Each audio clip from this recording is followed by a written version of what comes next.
Hey guys, it's Jacolia of Jacolia Gems. Thank you for once again coming back to view my channel. If you are new here, thank you so much. I am so happy that the algorithm brought you to this place. For those of you that are returning, welcome home, family.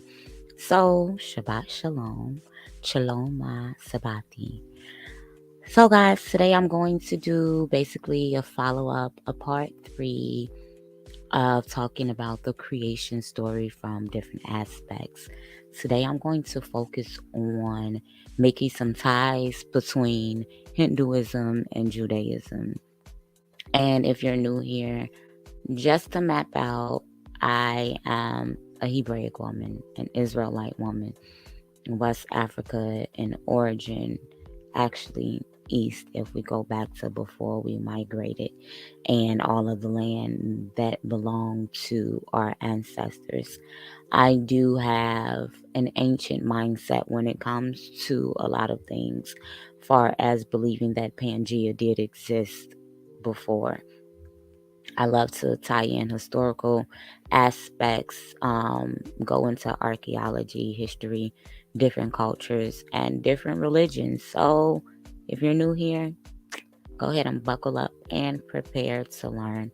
For those of you returning, I'm just going to do a short, brief refresher on what it is that was talked about in the last video.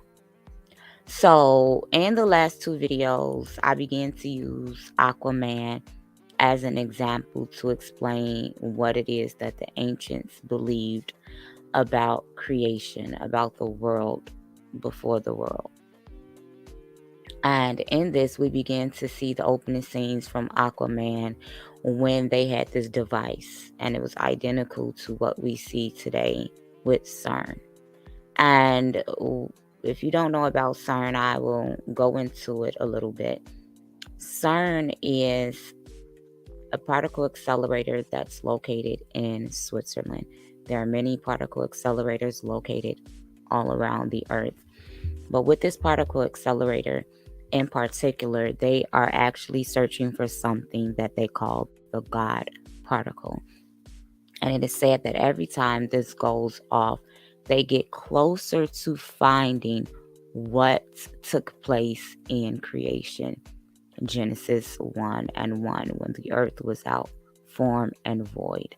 And as I have previously stated, we only see this term total voodoo used one other time in the Bible, and that is in the book of Isaiah.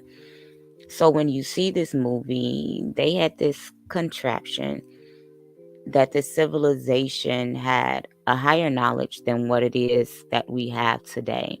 And they got too puffed up in that knowledge. And they said in the movie that the Atlanteans were living in this knowledge while the rest of the world still believed that the earth was flat. That's what the Atlanteans began to teach. When we began to see that they let off this particle accelerator, it was a flood that took place to wipe out this civilization.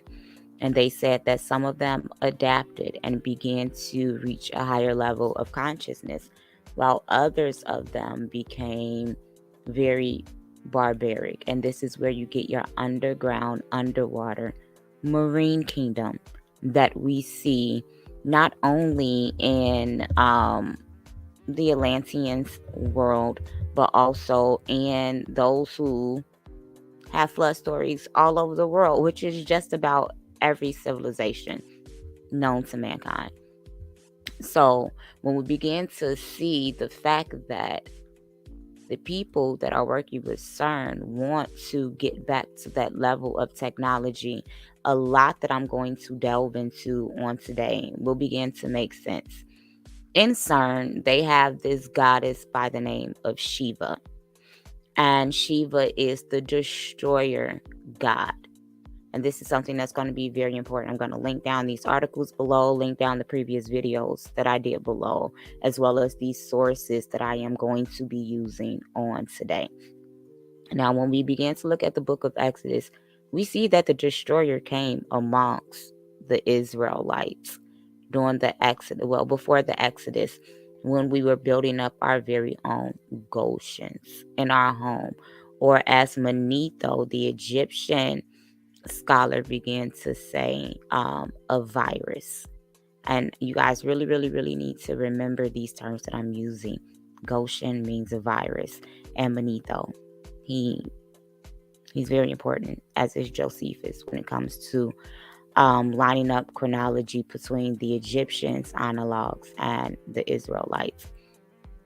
So we all just need to know that at the end of the day, the world wants to come back to utopia, a great peace, to when technology ruled and the intellect ruled and the philosophy ruled.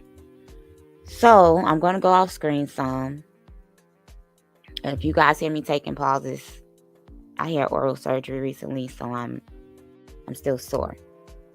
So this is a push for me, but it has been a while since I have uploaded something in depth and something educational.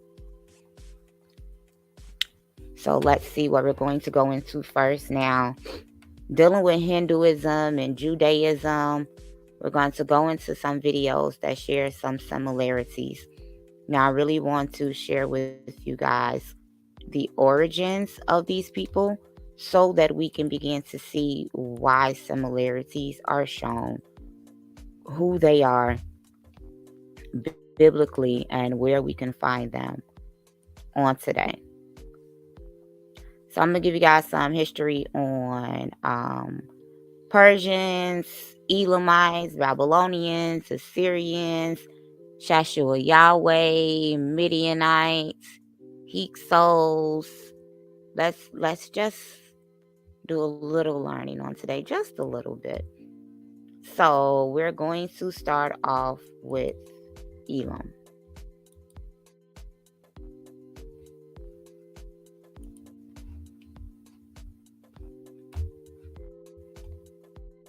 I want to be off screen, but that's okay. So Elam is the biblical destination of a people and a country in the southern area of the Iranian plateau in the Zagros mountain. Don't forget that. East and northeast of the valley of the Tigris. So you know the Tigris and the Euphrates River. When you get the name Hebrew, it literally means one who crossed over. Abram crossed over from the other sides of the Euphrates. So just remember that these people groups, you have to remember that all of these Semitic people lived amongst one another. Elam came out of Shem. We're going to get there. And so it is approximately equivalent to the present Iranian province of Khuzestan. The name derives from the Elamite name Haltamiti. It is the Amtu of the Assyrians and the Babylonians. And the Assyrians and the Babylonians, you're going to hear those a lot. Assyrians, Babylonians, Akkadians. And the Elamites of the Greeks, who was also called Susanna. Remember that, Susanna. Some say that Shem married a woman by the name of Susanna. From the capital of Susa or Shashuan, modern Shush. Scholars are not agreed in regards to the relationship of the language of the Elamites to the other languages of the Near East. The early stage of the language is written in a script not yet completely deciphered, but from which there developed in 1600 BC a cuneiform writing. So they were writing in cuneiform, very similar to cuneiform, if not cuneiform.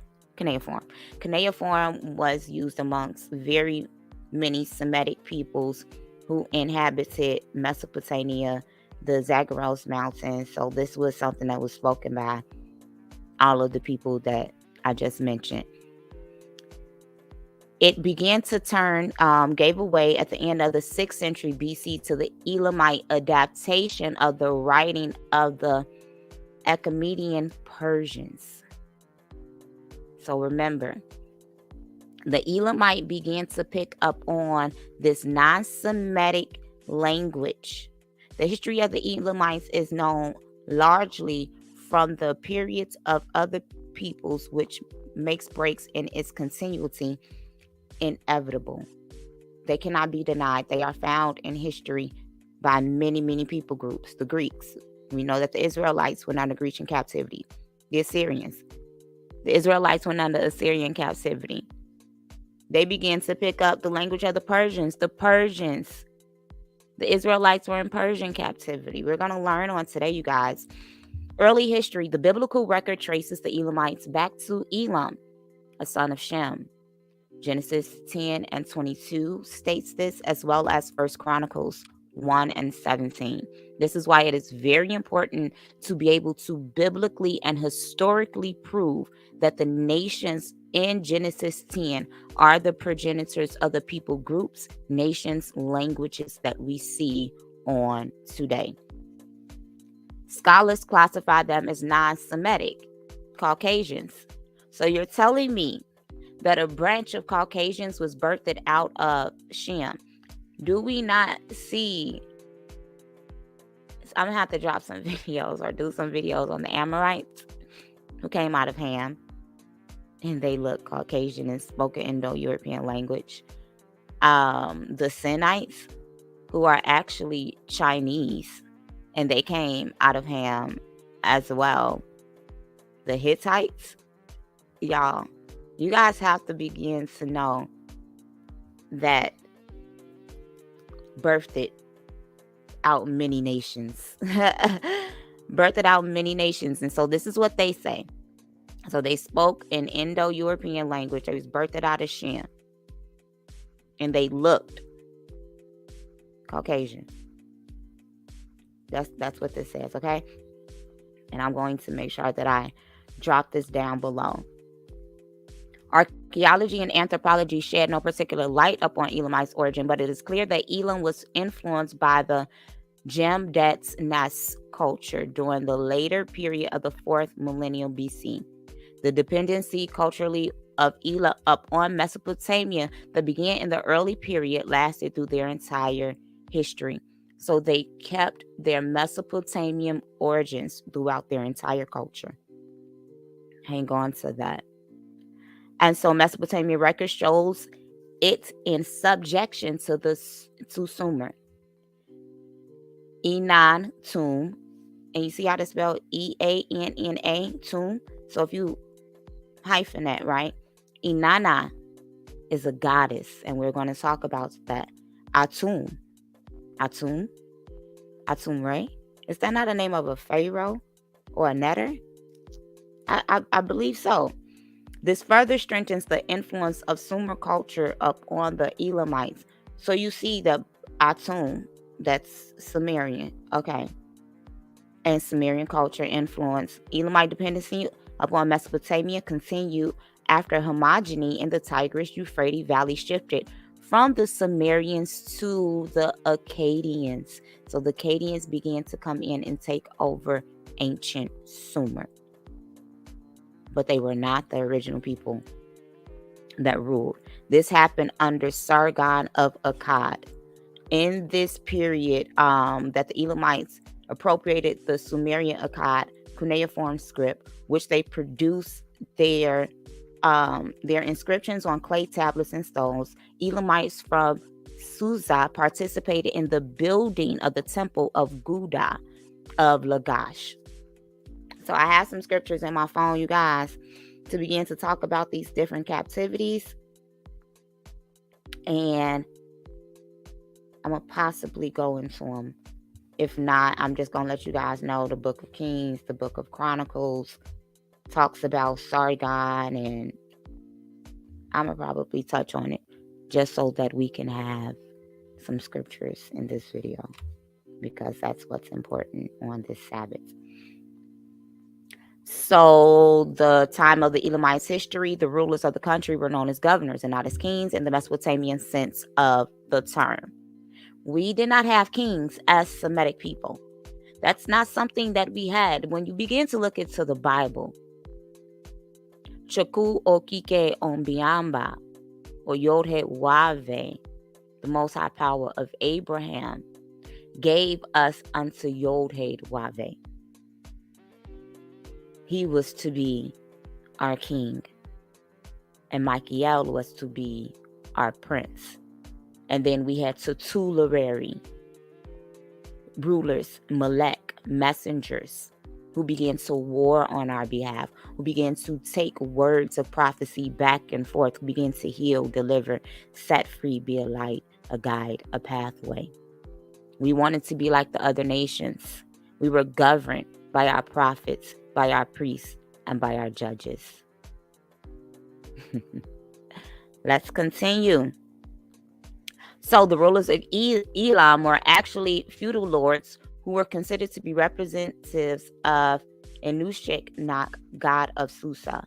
A unique cultural form appeared in this period, which served to determine the method of transition of power from one ruler to another at the end of Elamite history.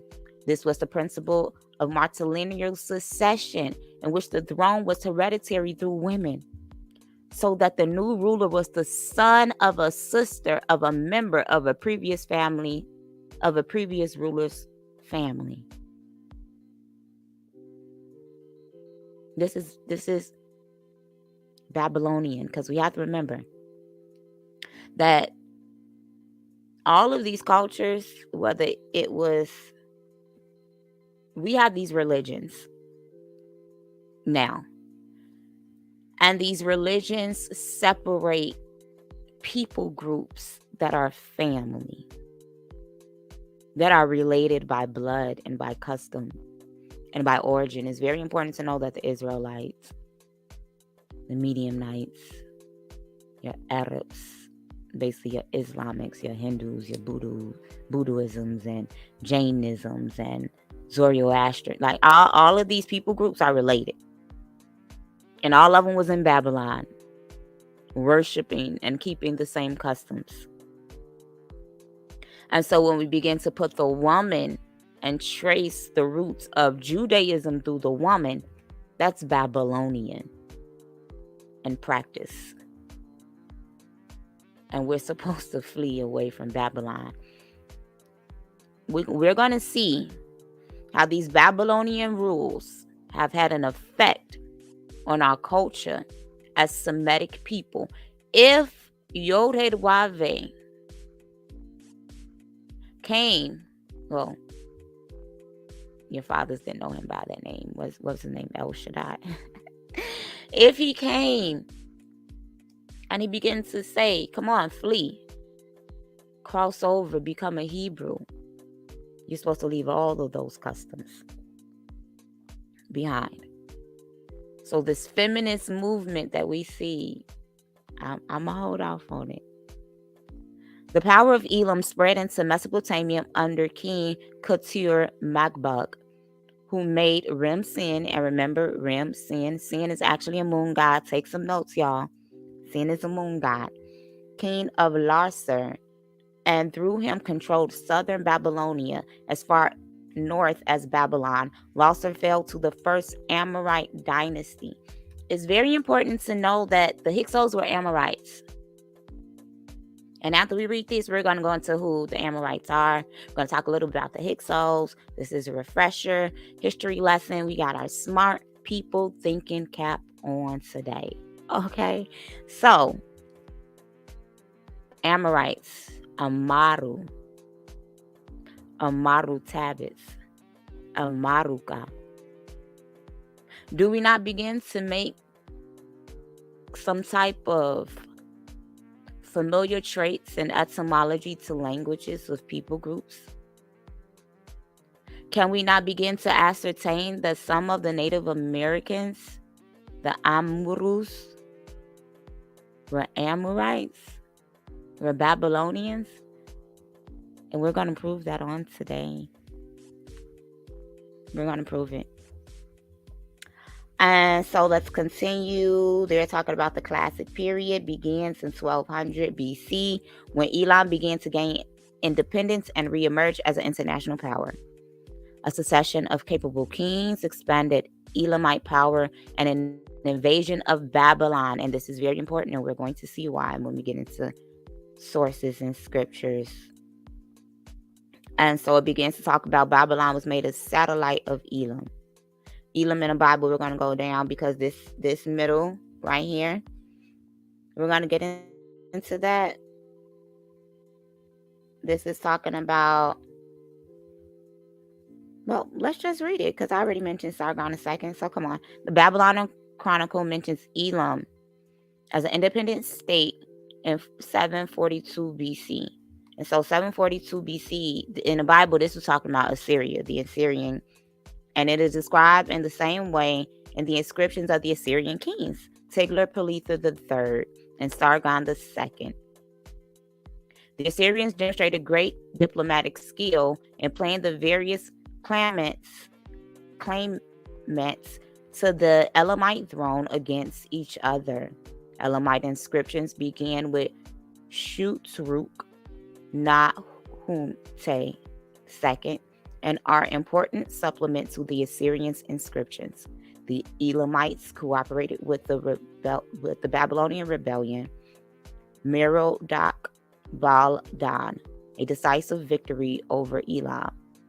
In at least one battle, the Elamites inflicted a defeat upon the Assyrians. The struggle between two powers continued until the later years of the reign of Assyrian Ashurnabal. Ashurbanipal defeated King Tuman, and one of his reliefs shows the defeated Elamite monarch's head dangling from a tree in a palace garden, where he and his queen are feasting with each other.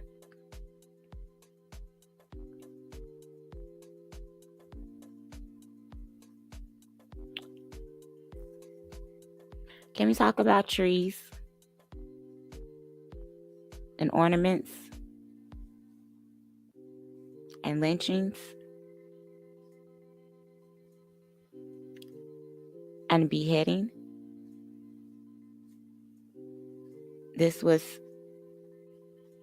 custom during the feast. We're going to hold off on that. I don't think y'all ready. It's too early on.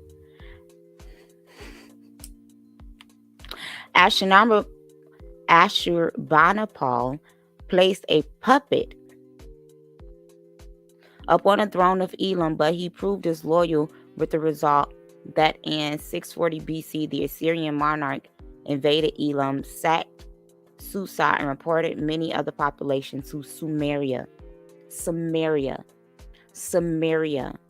A lot of people like to talk about the Samaritan woman at the well, but has no idea about her identity. No idea about the displacement of who the Samaritans or the Northern Kingdom really was and who they were displaced by. Who are the Samaritans of today? Are they book people? Or are they really Assyrians that was brought there, according to Isaiah 11, from Assyria when the Israelites was displaced into Hamath? Okay. So, Elam in the Bible, Elam, the progenitor of the Elamites with Ashur. Ashur came out of Shem. Arphaxad, Lud. So, Ashur, out of Ashur, you have your Assyrians. Arphaxad, we're going to go into him one day. Lud, this is where you get Lydia. Aram, your Arameans, was the son of Shem. And according to Genesis 4, 1-17, Chedorlaomer, king of Elam, is described as the overlord of 3 other Mesopotamian kings. Cuneiform tablets discovered at Mari indicated that in this period, Elamite mercenaries served in the armies of the kings of Mesopotamia, and that Elamites traveled as emissaries as far as Aleppo. You guys need to look into the Aleppo Codex and Hazor, which may help to understand Genesis 14. It is impossible to base of present knowledge to synchronization adequately the rulers of Mesopotamian cities and kings. So, these are the scriptures right here, guys. Some of them. So Elam is listed among those who attacked Jerusalem and is described as a land of archers according to Isaiah 22:6, Jeremiah 49:35. It is also listed with the Medes. Medes and the Persians go together in some captivities, okay? Medo-Persian. Among the attackers of Babylon under Cyrus. Christians love Cyrus. And so do some Israelites. I mean, he gave us some leniency, but we're going to see exactly why we were able to kick the bobos with Cyrus and what commonalities we had. Now, the Most High actually called Aaron and Cyrus Hamashiach. Yeshua, Nazri, or Yeshua the Nazareth, wasn't called Hamashiach, the anointed. He was a Messiah. So when we begin to see that in Isaiah 21:2-9, this is when Babylon came under Cyrus' rule. Elam is listed as one of the places where Israelites were exiled, according to Isaiah 11:11. You don't say. Jeremiah lists Elam with the nations that will be forced to drink the cup of the wrath of God. They're going to have to drink the cup. And we're going to find out why. What did Elam do? You mean a person that came out of Shem? According to some apocryphal texts, Shem passed down the law, statutes, and commandments to those in his bloodline. So, this is also saying Jeremiah 25:25, Jeremiah 49, verse 34-39. Ezekiel numbers Elam among the nations over whose graves a lamentation shall be chanted. A weeping. That's what laments means. Ezekiel 32:16-24. The Elamites are listed amongst the people settled in Samaria by the Assyrians. So I'm going to pull up some pictures of who the Samaritans look like today in comparison to some Elamites. And we're going to see. So you're telling me that what I said was true? Okay. So they were placed there by the Assyrians during Assyrian captivity. Cyrus, Isaiah 44:28, Isaiah 45:1, was from the Elamite province of An-Shan. So I like to break up words. So when you look at An, you should be thinking about Anu or An, On. And we're going to see who these are. The episodes recorded, Book of Esther, occurred at Shashu, the ancient capital of Elam, in the reign of Xerxes the Persian, was identified by some Xerxes I and by others as Xerxes II. In Acts 2, the Elamites are said to have been present along with the Parthians, Medes, and others in Jerusalem on the day of Pentecost.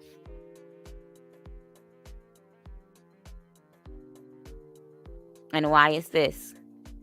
Because some Semitic groups, what we have to realize is that when the Israelites went into these different captivities, that there was always a mix amongst us, which is why I'm going to go into the Hibiru, the Shashu, and these other people so that you can see how we always traveled with one another. And this will help you understand why even over in Africa, you may think that all of these people are the same, or when you look at all the Native Americans, you think they're all the same.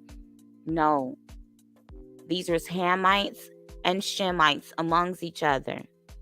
And even the Shemites had different people groups in them, just like Hamites have different people groups in them. Someone said something on this live that I was viewing. said a lot. And they begin to say, oh, you wonder why everything is made in China, made in China. Well, yes, that's biblical. The Bible begins to say that Ham will be a servant of servants. And of sin, the Chinese dynasty came out of. But we also see why China is in West Africa and in Jamaica. Once again, taking over land that does not belong to them, away from Shemites. But I don't know. So when you see this pilgrimage back to Jerusalem during the Feast of Weeks, because this is all Pentecost is, this is a feast day. We will see that pilgrimages for Semitic people have always taken place. So let's go to another slide and keep on learning. Guys, do me a favor, if you are still here, like this video, comment down below, share this to your social media platforms, and donate to the platform if you feel so. I love books, but just share, support, subscribe. Let's get this conversation started. Educational conversations for rebuilding our nation and showing who we are as a people. Showing who Semitic people are.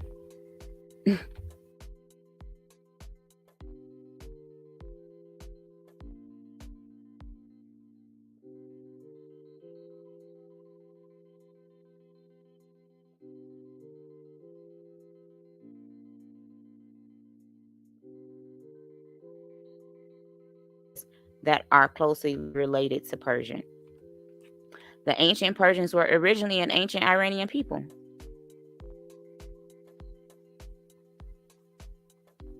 Who migrated. My mind be going places when it comes to how they switch stuff up and how then they begin to say that everybody is just this one people group, but then people groups know that there are many people groups amongst them. And so this, they're from the region of Persis, corresponding to the modern day Iran province of Fars by the 9th century BC. So the Persians and the Iranians came together, and yeah. So in contemporary terminology, people from Afghanistan, Tajikistan, and Uzbekistan who natively speak the Persian language are known as Tajiks, with the former two countries having their own dialect of Persian known as Dari and Tajik. See? People groups, different languages, similar customs. Whereas those in the Caucasus, so you have Persians and Semitic people in the Caucasus. Republic of Azerbaijan and Dagestan, Russia, albeit heavily assimilated, are known as Tats. So these Russians, okay. They are, found in Central Asia. So let's look over here. Over here to this little box. See, first of all, this is very similar to Arabic. And the reason being is because the majority of them are Shia Islam. And one day I will do a video describing the difference between Shiism and Sunnism, because it's important to know the difference, especially when it becomes into biblical history and seeing what's going to take place at the end of days and the war between the Su and the Shi, and who sided with what side and who went where. The minority Zoroastrianism. Do not forget about Zoroastrianism. We're going to talk about, I have an article, and if you guys want it, email me at TIERRAHOLLIDAY. It's on the influence of Zoroastrianism on Second Temple Judaism, and I'm going to touch in on it just a little bit. Some of them are Christians, Baha'i faith, Sunni Islam, Sufism, and various others. So we might as well just go into Zoroastrianism. Actually, I want to read a little bit more about this. Let's see what else is down here. Then we're going to Zoroastrianism. We don't want to leap too far without giving enough. The term Persian, meaning from Persian, derives from Latin Persia, itself deriving from Greek, Paris. So, Second Temple Judaism is when you see the Grecian influence. Now, a Hellenized form of Old Persia, Paras, which involves from Faris in modern Persia. In the Bible, particularly in the books of Daniel, Daniel was in Babylonian captivity. What language were they speaking? Aramaic. Esther, Persian rule. Ezra, when they rediscovered the law and they put their strange wives away. Nehemiah, all of these books run congruent. See, this is the central figure of the book of Nehemiah, which described his work in rebuilding Jerusalem during the Second Temple period. He was governor of Persian Judah under Xerxes I of Persia. Ezra was the priest, the scribe in the book of Ezra. He is also called Esdras. There's more books in the Apocrypha. Esdras is the last high priest to serve in the first temple and a close relative of Joshua. Esther, she was a heroine. And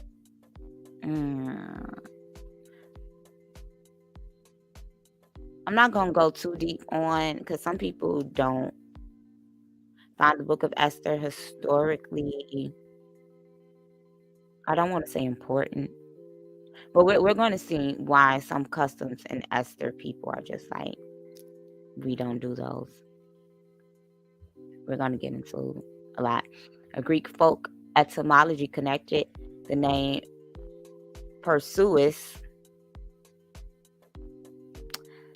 So, a legendary character in Greek mythology, Herodotus recounts the story, devising a foreign son, Perseus, from whom the Persians took the name. Apparently, the Persians themselves knew the story, as Xerxes I tried to subvert the archives during his invasions of Greece, but ultimately failed to do so. So before I click on Perseus, do we not remember when it begins to talk about the war between the Assyrians and the Babylonians, and they went in on a feast day and cut the head off and put it on a tree?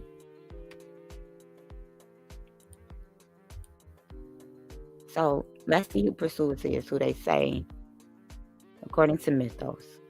In Greek mythology, he was the founder of Mycenae. That's the black Grecian. I've shown you guys pottery from that before. And of the Perseid dynasty. We see that was in Greece. We're going to see that his abode was Seriphus. And this was near the Aegean Sea, the Mediterranean, the island, Argos, Greece, Europe. And so it begins to say that his symbol was Medusa's head. He has her head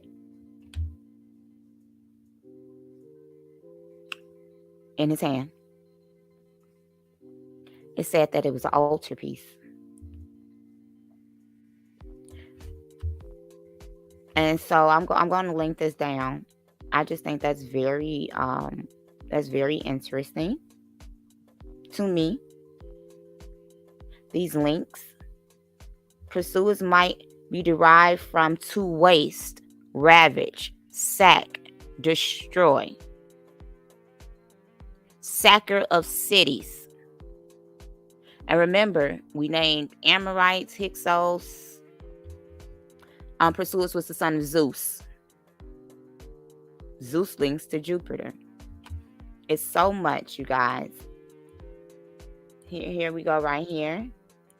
It said Greek mythology, they're part of the primordial Titans, the Olympians, the nymphs, aquatic. What was I talking about? And this was all taking place in the homeland of Asia Minor, Libya, Sicilia, southern Italy. Wait a minute. Aren't Sicilian Sephardic Jew? Oh, Libya. Where did those people come from? I think the Libyans came out of Abraham. Almost positive. So I'm gonna link this down, y'all, because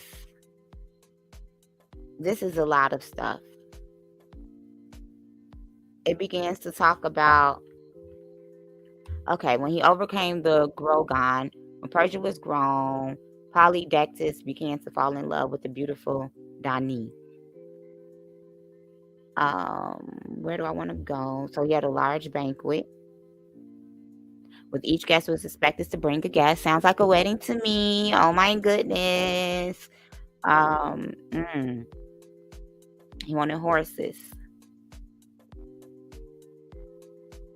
So when it began to talk about Medusa, Polydectes held pursuers to his rash promise and the demand the head of the only mortal Grogan, Medusa, whose gaze turned people into stone. Do you guys remember the Bible story when the head of John the Baptist was requested? And it had to be given to her because of a vow. Okay. In the cave, he came up on the sleeping Medusa. By viewing Medusa's reflection in his polished shield, he safely approached and cut off her head. From her neck sprang Pegasus.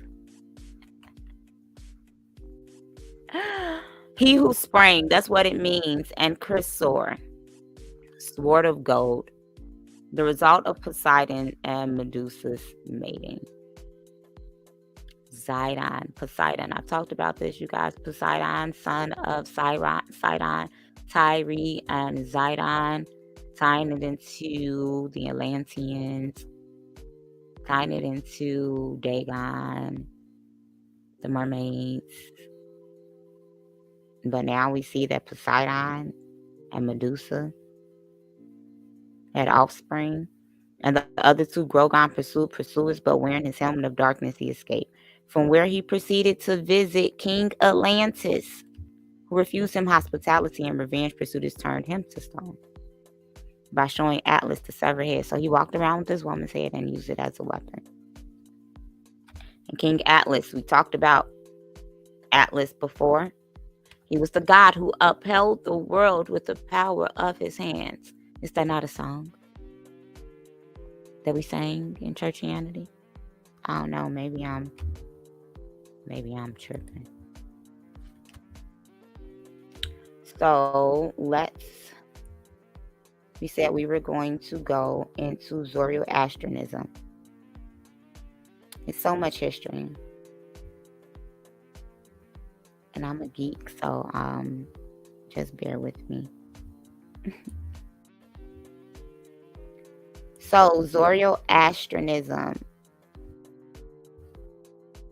You guys remember to see a lot of the wings with the men on chariots, and Zoroastrianism is an Iranian religion and one of the world's oldest organized faiths based on teaching of the Iranian-speaking prophet Zoroaster. It has dualistic cosmo. Were you guys aware of the fact that the Israelites did not have a duality before Second Temple Judaism. And when we began to look at the book of Isaiah, which was written afterwards, we began to say that I created good and evil. I am the Yod He Wave. Cosmology of good and evil within the framework of monotheistic. Did you guys also know that the Israelites were not monotheistic into Second Temple Judaism? They were a henotheistic people. So they began to exalt an uncreated and benevolent deity known as Arhu Mazda. So nobody created him. The literal meaning of the word Ahura means Lord. Lord of wisdom is supreme being. Historically, the unique feature is Zoroastrianism, which as its monotheism, which is the belief that there is only one deity, an all-supreme being that is universally referred to as God. Do you remember what God means in Hinduism? We're going to go over it again. A distinguishment may be made between exclusive monotheism, in which one God and a singular existence, and both inclusive and plural monotheism, in which multiple gods or godly forms. They have Messiahism, is a belief in the advent of a Messiah who acts as the savior or a group of people. Messianism originated as a Zoroastrianism religious belief and followed to Abrahamic religions.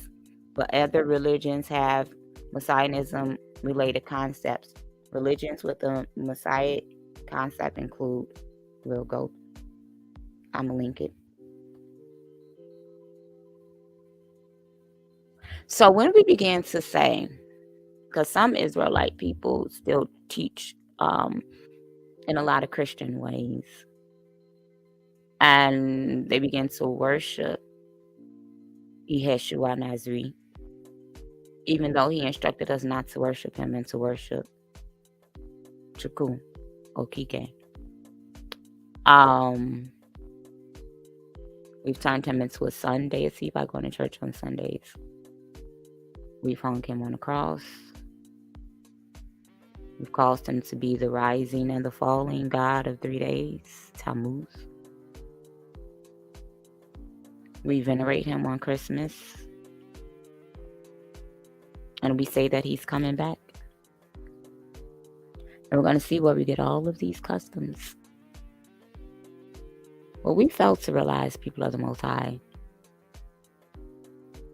is that the Israelites have been delivered by the hand of a prophet throughout many courses. We've had many messianic figures,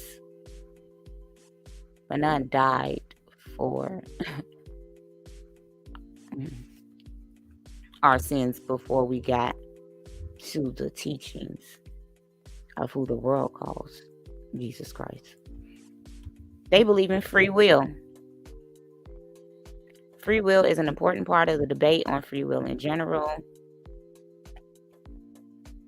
So we need to see how these different captivities have affected our belief system and ask ourselves, what are we really supposed to believe? Judgment after death.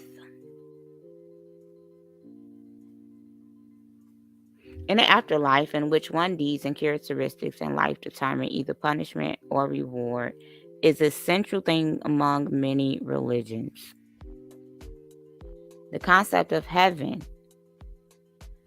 Heaven is a common religion, cosmetology, or transcendent supernatural place where beings such as deities, angels, souls, saints, and venerated ancestors are said to be originated, be enthroned, or reside according to the belief of some religions. Y'all ain't going to heaven. That's not what the Bible talks about. The Bible talks about the kingdom coming to earth. Am I going to have to do a video on the rapture, the catching away, the pre-tribulation, being caught up and transformed, is during the resurrection. The book tells us that the dead in Yeshua shall rise first, right? So they rose. They was dead already. They rose from the grave. The grave. The place for the body.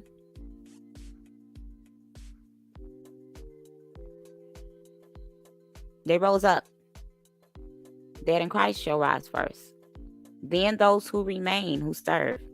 In the moment and the twinkling of an eye, when it says, come up here, it's scriptures on it. The transformation into what some like to call light beings, the Malakim, your new body, begins to happen. And then there will be some who remain as flesh and blood. And they go into the wilderness and you have to be purged and all of these other things. And if you make it out of the wilderness, which only 1/3 will do, with long life will he satisfy you. No more weeping and gnashing of teeth, no more pain, no more suffering.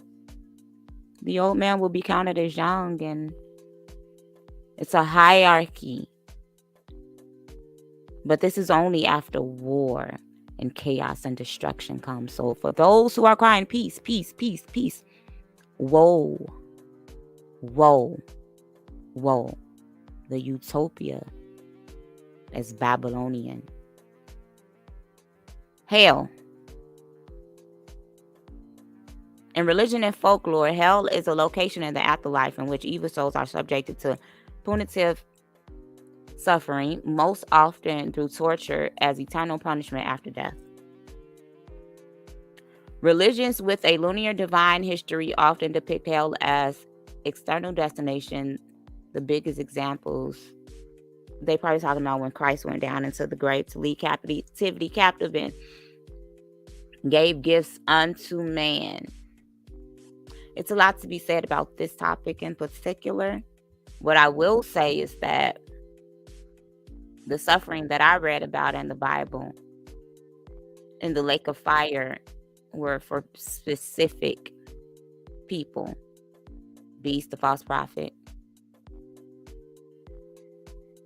And then those who went to be you cease to exist. You're blotted out. You matter no more.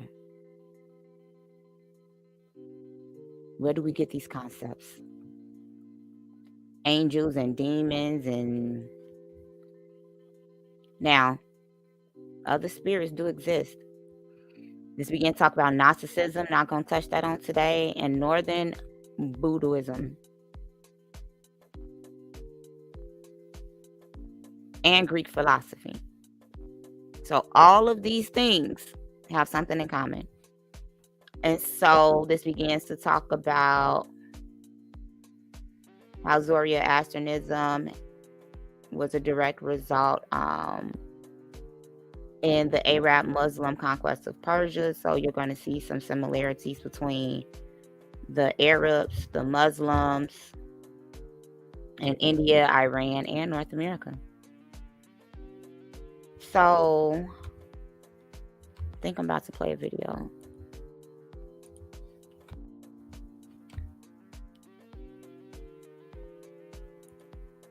Now, let me read the fair trade.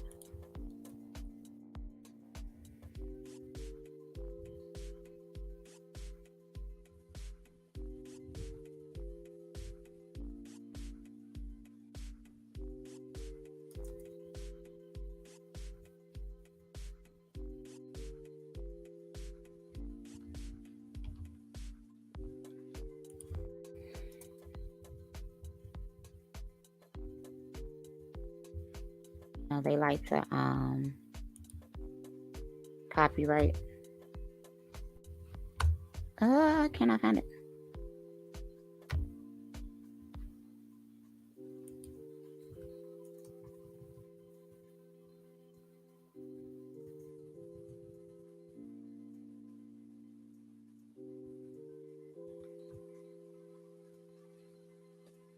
I should have had it up.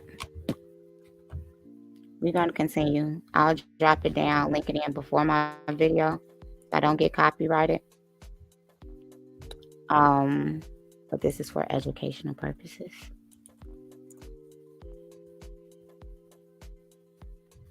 Find this video. So this is fair trade. Because they be playing. I just have to make sure that I link all of these videos below. So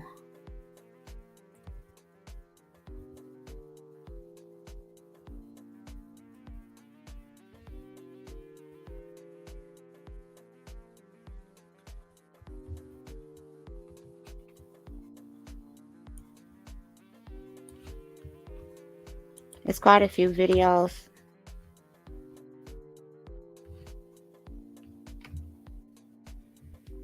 That can be played on this. So I'm gonna let you guys know that I am for sure going to be using some teachings from some European Jews in this video. And the reason I'm going to do that is because they know the oral tradition a lot.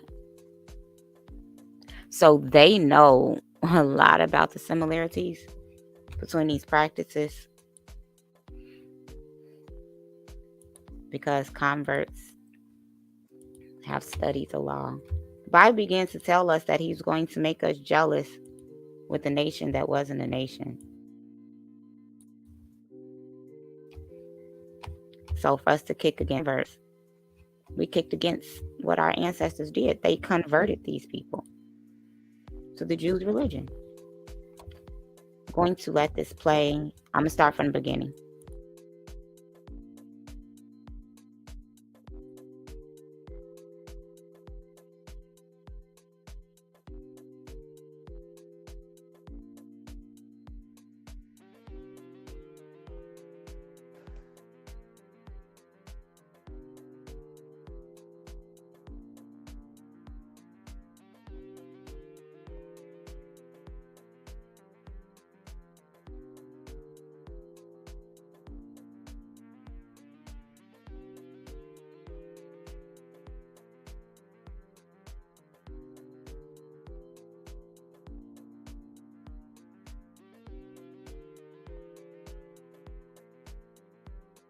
So that being Vedanta and Ayurveda, as well as further east, Taoism and traditional Chinese medicine.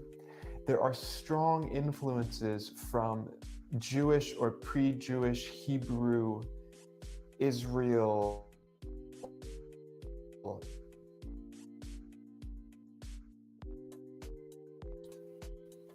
So you guys, you hear him. He even mentioned the Sionites, the Chinese, just like I did. Keep hold to that.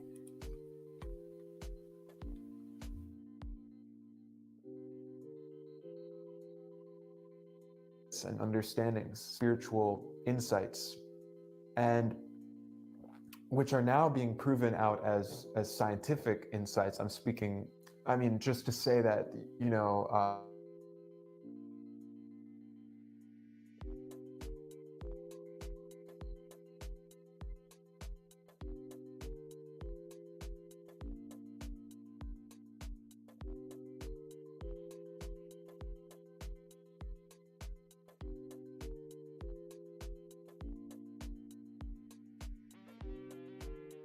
have a written history, and this aspect of a non-written or non-coded past is related to the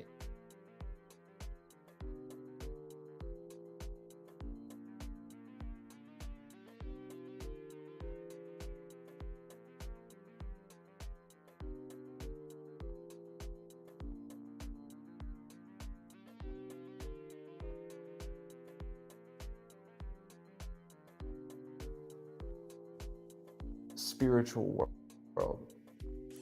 Now, what this means is that in human psychology, there's a tendency to externalize, to project. I just want to make sure y'all listening. You see that he said that the sons of Abraham and Keturah went to the east. You have to remember that when Abram had Ishmael, that this is where you get your second branch of Arabs from. The first branch of pure Arabs came from Jokatan, from Shem. Then you had some Arabic Cushites from the seed of Ham who began to inhabit the Sudan and the ancient Arabian Peninsula. But you had your Arabs from out of Ishmael and out of Hagar, your Nabateans, your Hagarines. And then when he began to marry Keturah, they had a gang of kids. And Abram separated his sons' land allotments. He gave them their laws, their religions, and their customs. And these sons particularly went to the east, and they did not have a dualistic belief system. Let's continue.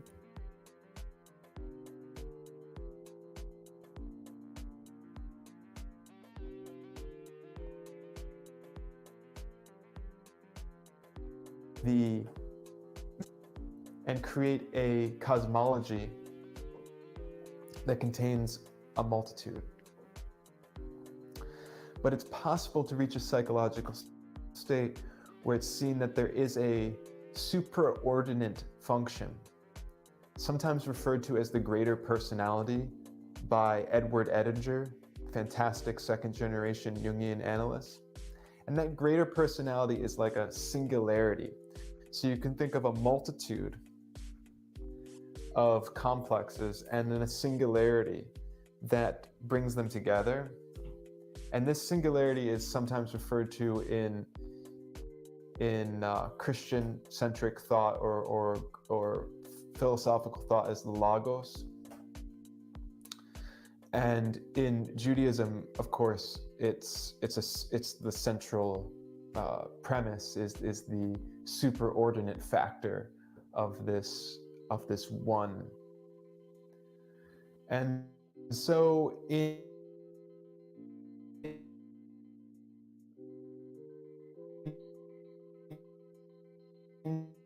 India, in the East,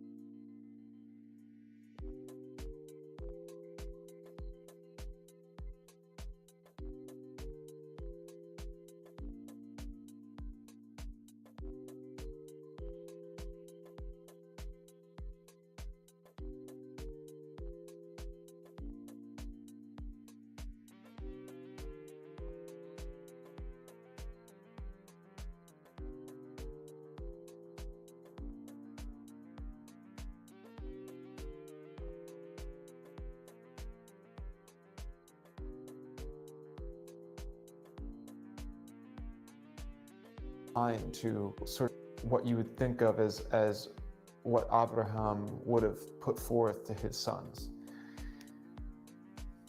An understanding of creation, of the unity, the singularity, the singular presence, so to speak, that generates creation, and then the organizational or mnemonics that mnemonic devices such as fire and water and earth, and the idea of Agni and fire, and that comprehension of creation is in the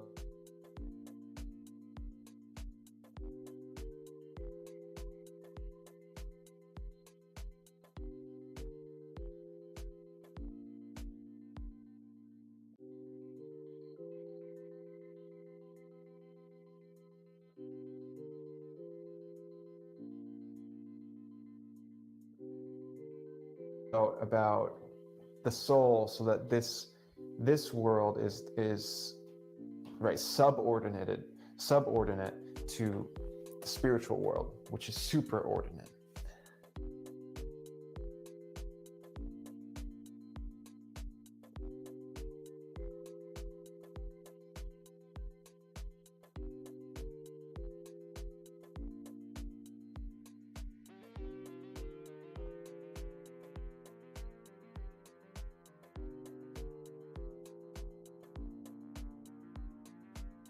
what became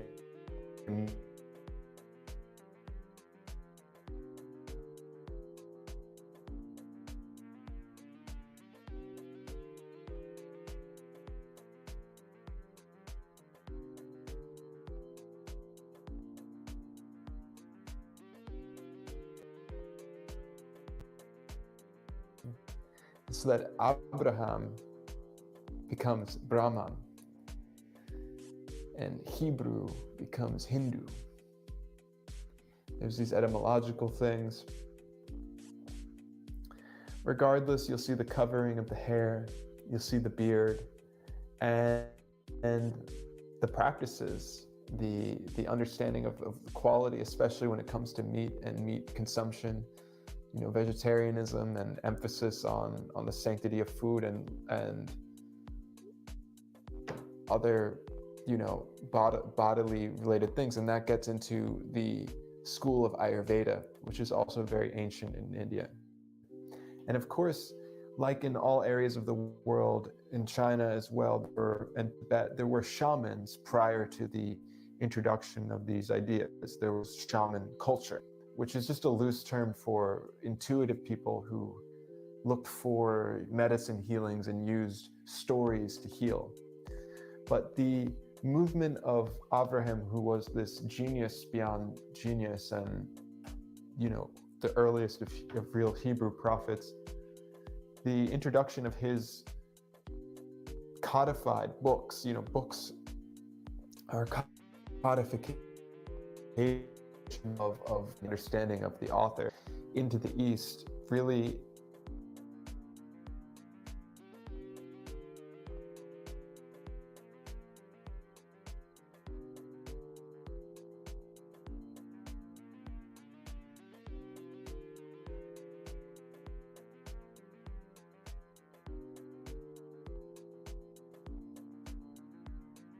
factor in the world narrative here is the multitude of complexes, right? And the way in which that warring and that war between more spiritual sides of the personality and more instinctual sides of the personality, and the warrior and the poet and the mystic with the husband, and I'm speaking in male terms, and these different and the feminine side too, the healer and the mother and the dancer, that these compete against each other and are competitive within the psychology of individuals, and therefore externalized into a cosmology or into mythology being a projection of this psychological state of a given culture. So that in world culture, you'll see this fraught and difficult task of organizing what cosmology is. And the realization of a non-dualistic world is a perennial problem, because it means a connection and an adherence to a word that is true.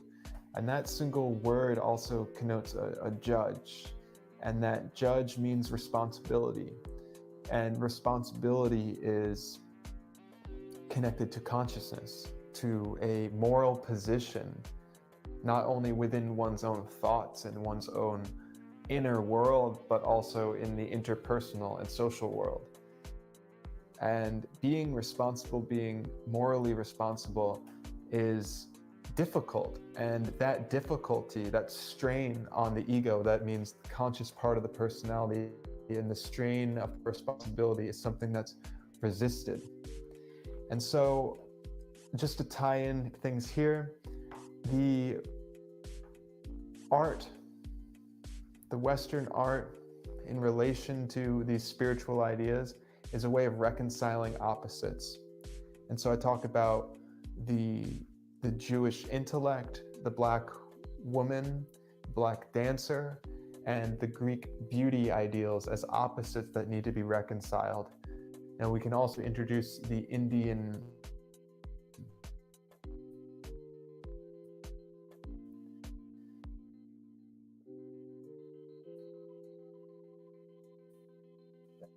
do in this mixing of cultures and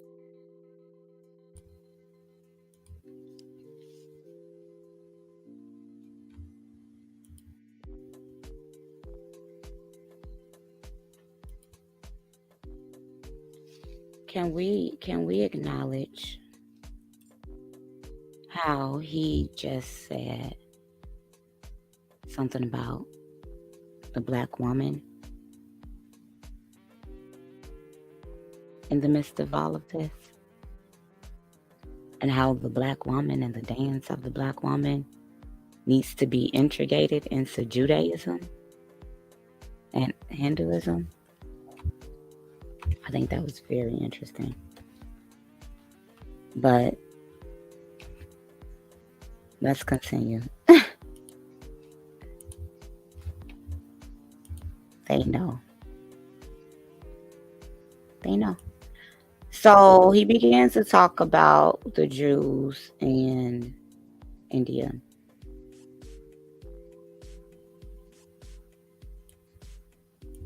And I want to do the same.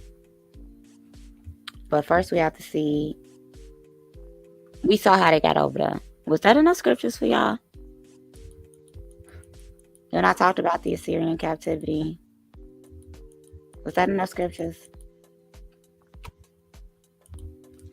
Let's pause real quick, just in case it wasn't. The Assyrian captivity is known as the history of ancient Israel and Judah. Israel and Judah went to Assyrian captivity. Israel and Judah. These are not the northern. Okay. So this was the kingdom of Israel. They were forcefully relocated by the Neo-Assyrian Empire. As we stated, on the Tiglath-Pileser III and Shalmaneser IV. The later Assyrian ruler Sargon II and his son and successor Sennacherib were responsible for finishing the 20-year demise of Israel northern 10 kingdom, although they did not overtake the kingdom of Judah. So this was, well, I just read it. Jerusalem was besieged but not taken. So the tribes that were forcibly resettled, this is what we're talking about, the 10 tribes being forcibly resettled. Because as I said, Jerusalem was besieged. And the tribes forcibly resettled by the Assyrian later became known as the 10 lost tribes. They're not lost. They're not lost. They're not lost at all. And so this begins to talk about the captivity began approximately in 74 BC, or for some other sources, 733, 32. And First Chronicles 5:26 reads, "And the God of Israel, or the power of Israel, stirred up the spirit of Pul, king of Assyria, and the spirit of Tiglath-Pileser, king of Assyria, and he carried them away, even the Reubenites." Can I tell y'all something? So I be doing some looking into names. My people always taught me that names matter. So I began to look into the name Robert. That's my father's name. That's his father's name and his father's name. And the ERT, but specifically the ER, leads back to meaning light, fame, or the Chaldean. Robert does not have a direct translation to Hebrew, but it said that the Hebrew name for somebody named Robert would be Reuben. So this will go into proving that the Israelites who came over into captivity from the northern tribe is because they were dispersed, and Reuben was part of that. I just think that that's pretty cool, because we're often told that we can't find out who we are or where we're from, but when we begin to look at names and migration patterns, it's not as hard as we begin to think. And the Gadites and the half tribe of Manasseh. So it's important to know that the Igbo identify themselves as Gadites, and that there are some Manasseh among the Europe, because the Europe describe themselves as Beni Ephraim. So when we begin to look into the fact that the Reubenites, the Gadites, Manasseh, and we know that they traveled, Manasseh and Ephraim were always together, and they were brought up into Halaha, Habor, and Hara, and to the river goes on until this day. Now, some of them went down into Africa. We ain't gonna hold it. Went down into Africa, and these people can be found today amongst one another. When you look into the Caribbean, you have your Europe, Beni Ephraim, the strange people. We're going to talk about them. The Manasseh's part of the tribes. That's in the last video I did. And the Gadites and the Reubenites. So the 10 tribes can be found in the diaspora. In the days of Pekah, king of Israel, came Tiglath-Pileser, king of Assyria, and he took Ijon and Abel Beth Makkah and Jonah and Kadesh and Hazor and Gilead and Gali and the land of Naphtali, and carried them captive to Assyria. This was 2 Kings 15:29. And I'll link all of these scriptures down. The term city of the Medes, which was mentioned above in these scriptures. So we see that the Medes was mentioned in 2 Kings 18:11 and 2. So this is why I said the Medo-Persian would be very important to know that they came together. And then here we go. 2 Chronicles 15:8-10 began to talk about Ephraim. And he gathered all Judah and Benjamin, which were always together, and them that sojourned with them out of Ephraim and Manasseh, and out of Simeon, and they fell unto him out of Israel in abundance. This Bible history is very, very rich, you guys. So let's see where to go next. We're going to see about the Jews in India.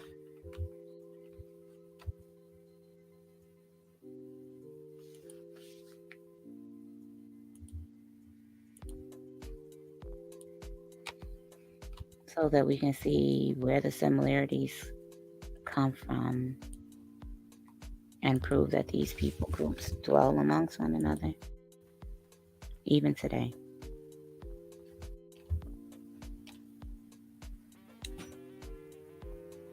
See, even over here, the Shanahi Jews, or the Paradisa Jews, are Jewish people who immigrated to the Indian subcontinent during the 15th and 16th century. This is from the expulsion of the Jews from Spain. The Sephardim, the Koshin Jews, were the oldest group of Jews in India with roots that claim to be back from the time of the king of Solomon. This is the temple, 12th century. Sephardic Jews, we know about them. They can also be referred to Mithraism Jews or Western Asia of North Africa. They came out of Egypt. So we also need to know that there's relation between the Jews of Ethiopia, the Beta Jews, and the Yemen Jews. The Sephardic Jews in India are Iberian Jews who settled, and as we stated, they're Spanish and Portuguese Jews. Also Western Sephardim, Ibrahim Jews, and Peninsular Jews. They settled in India in Goya and Damon, Madras, and are primarily for the longest period of the Malabar coast in Cochin. The Portuguese discovery of the sea route in India in 1498 A number of Sephardic Jews fled from anti-Semitism in Iberia. So I want to let you guys know, in 1492, Columbus sailed the ocean blue. His name was Cristobal Colon. Cristol Ball. Cristo, Christ. Baal, which was Lord, meaning,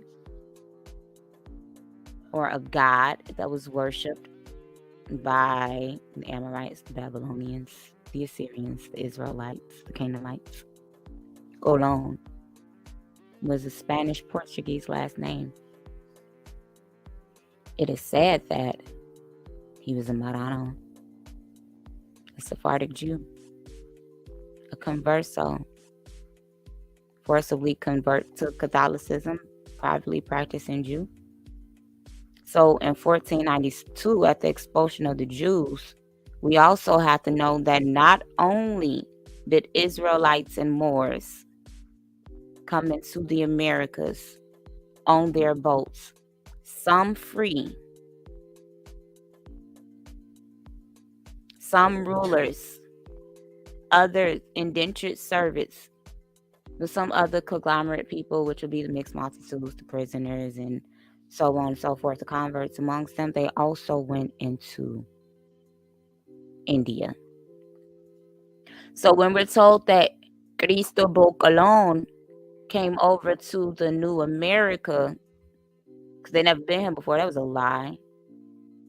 Then they said that he was looking for India. These Jews went to India. I forestated numerous of times that the ancients taught that there were 3 Indias. We have to know. We have to know. We were fleeing anti-Semitism when we came here in the Americas, which is why when you had these Sephardic Jews meeting these Native Americans and they was keeping a green corn festival that I've talked about before, and the Israelites were keeping biblical Sukkot, they were able to do so amongst one another because they were Semitic people.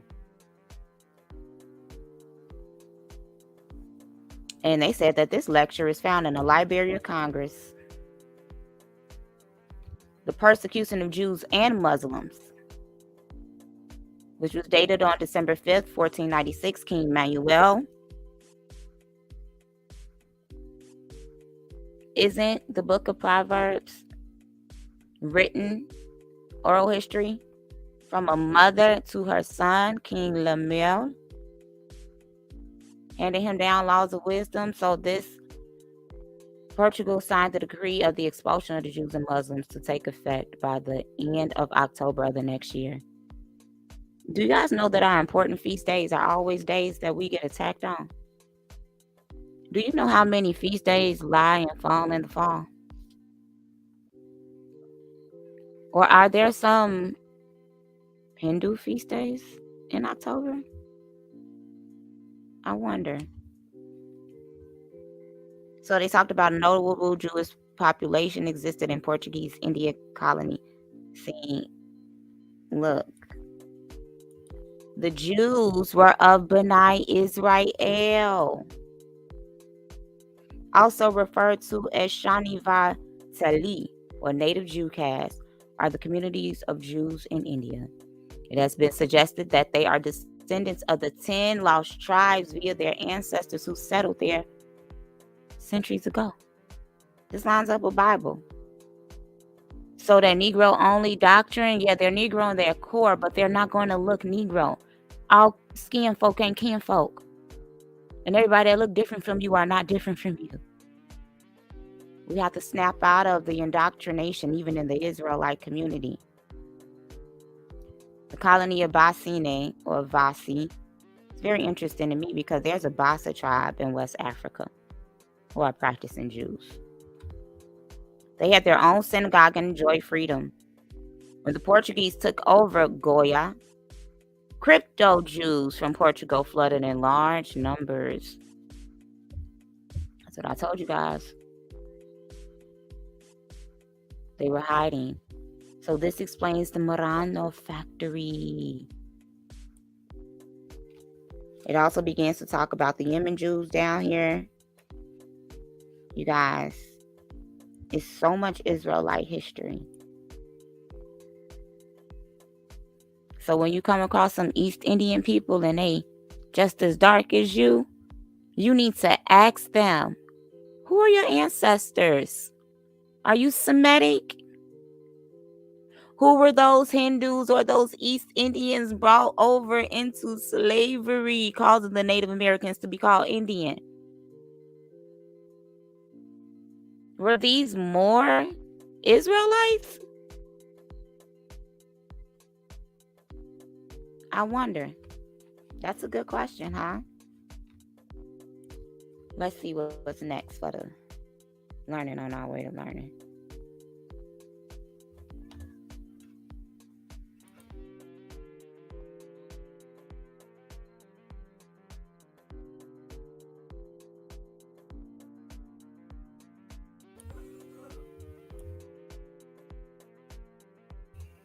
We're going to the next article, you guys. Go ahead, do me a favor.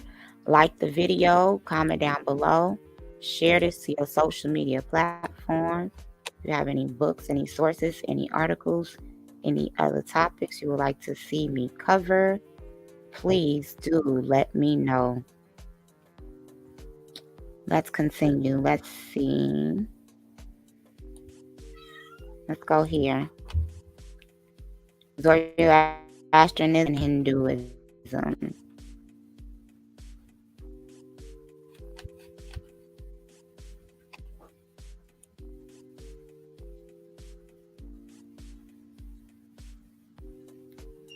So let's talk about the inception of both religions. Zoroastrianism and Hinduism have similar origins. They pay homage to the same spiritual seers, venerate the same gods, and even have the same verses throughout the early scriptures. Mazdin, scholar of Zuban, Mehta, and Goshan Majid, had noted a similarity of Kashmiri customs with Zoroastrian ones in the modern area. Some of Mazdian clerics had visited Kashmir. That's my best friend's name. I'm gonna tell him that. He got an East Indian name, bestie. Who included Azar, Kawan, and his dozen disciples, and Mobad, Zulfikar, Aradastani, Sasinai, who complied the Dabastian Mazahib. Zoroaster was definitely a Kashmiri Brahmin from India. Okay. Shout out to my first and second grade phonics teacher. Cause these words are hard. I just be breaking them out into syllables. Not saying I'm pronouncing all of them right, but shout out to her. So Zoroaster became a generic name meaning great prophet. They had classes of Zoroastrianism. So this is what I want to get into. They talk about him and Cyrus. Here we go. The Armenian Zoroaster grandson of Zoroastros was the Pamphylian friend of Cyrus the Great. Cyrus the Great was mentioned when you guys in Esther. There was also Zoroaster of Babylon, whom Pythagoras had written of meeting. Further, the Shanakran Nema. Guys, give me 1 second.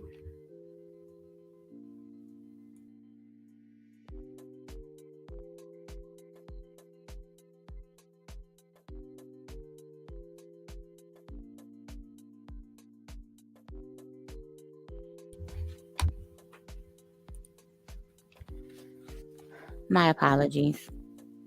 And so this was saying that this explains that Zoroaster written about after the 6th century BC wasn't always necessarily Zarathustra Spitima. And we can also cancel obscure regions as his supposed birthplace. So they are saying that sometimes when Zoroaster is talked about, it's not talking about the original founder of Zoroastrianism, because it literally is just a name for a great prophet. It's very important to know. Just like Messiah can mean a great prophet. So it talks about Mithra and the Brahmahar language, Sanskrit.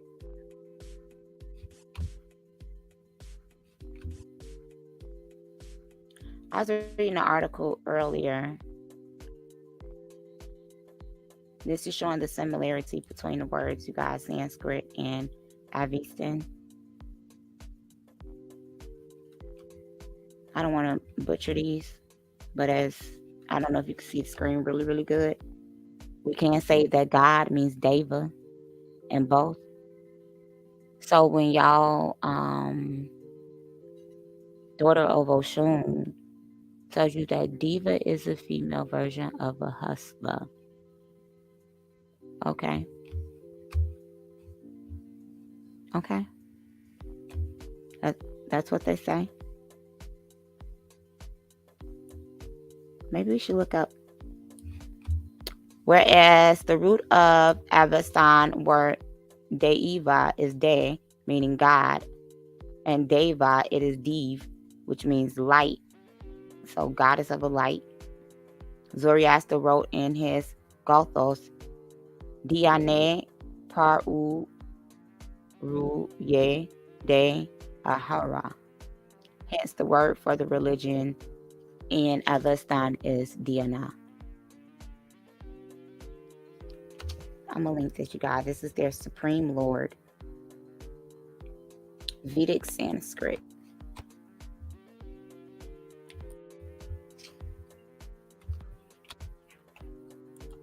So it's very important that when we're calling ourselves certain things, that we know the etymology and the reasons behind it. And that we aren't just saying things to say it. So in the video, he began to mention yoga.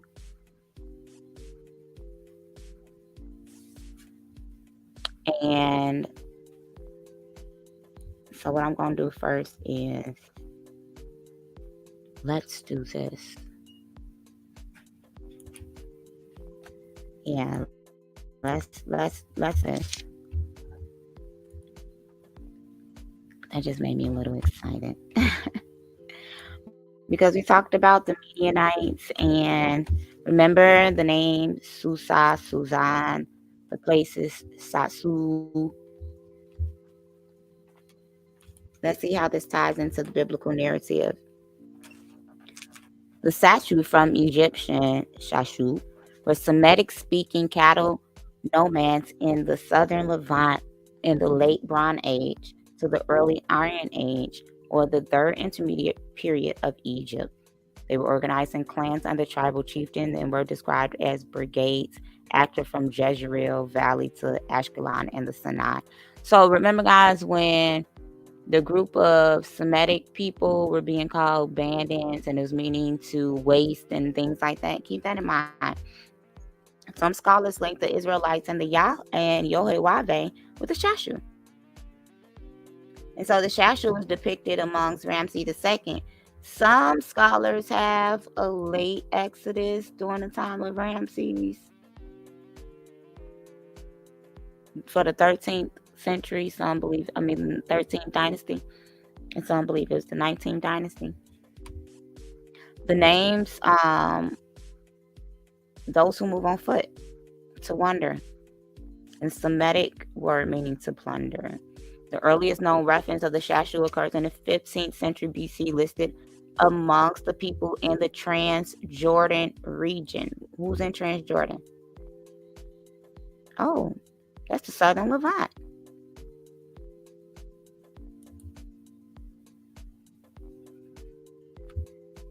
So, as we see, you got your Arabs, the Hashemite kingdom of Jordan. The Assyrians across or beyond the Jordan. Why are we always singing about crossing over the Jordan? Black folk love them some Negro spirituals.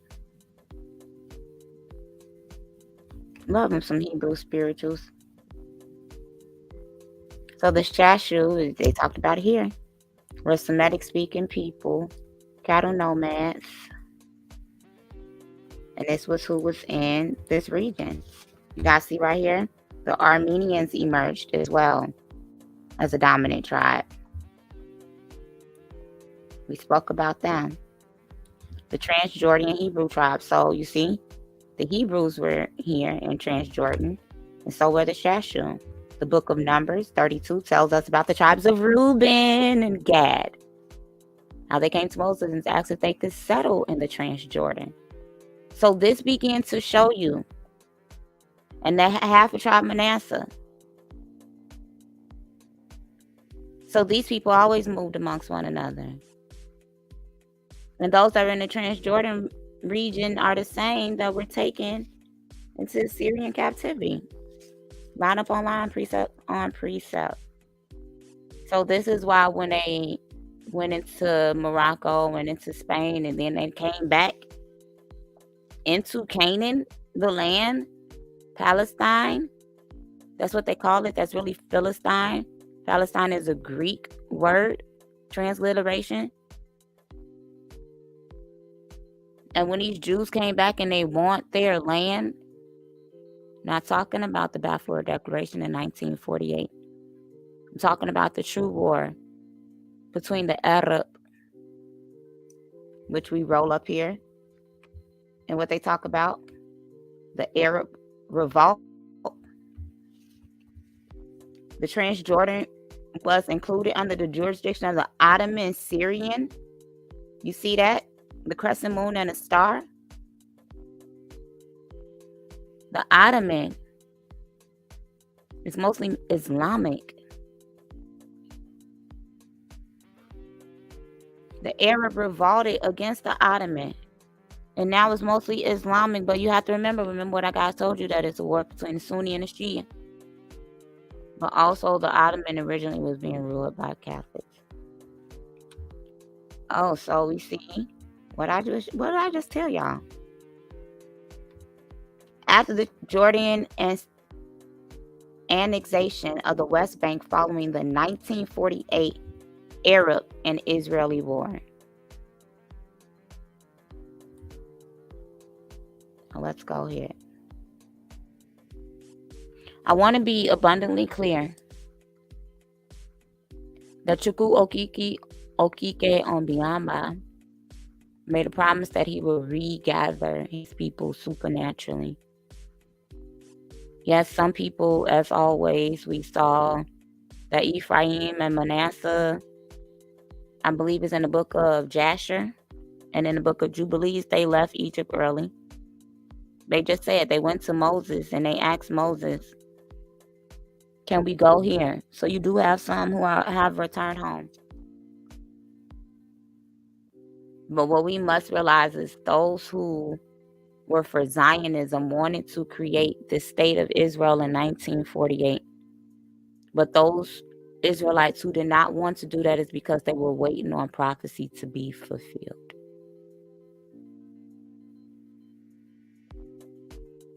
And they knew that their land was greater than a strip of land, that the Most High gave them Canaan.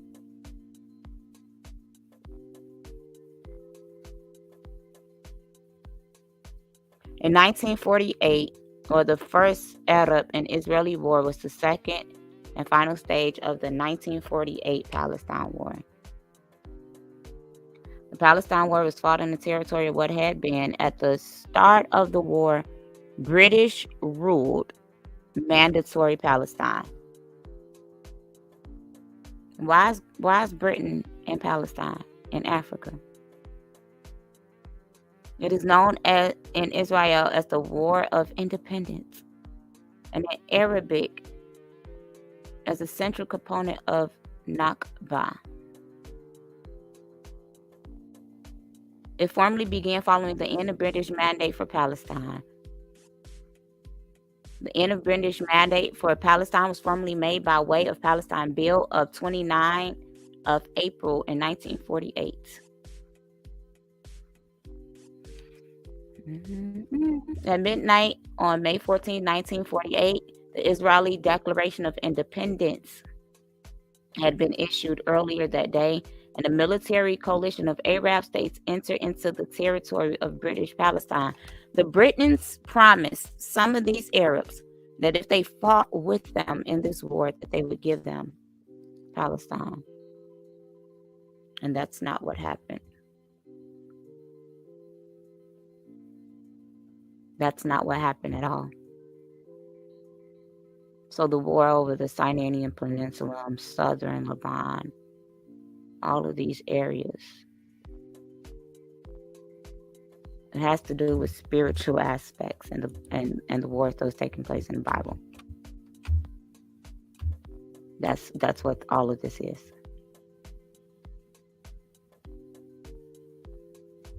So let's continue about the Shashu being a Semitic-speaking people and the Hebrew tribes.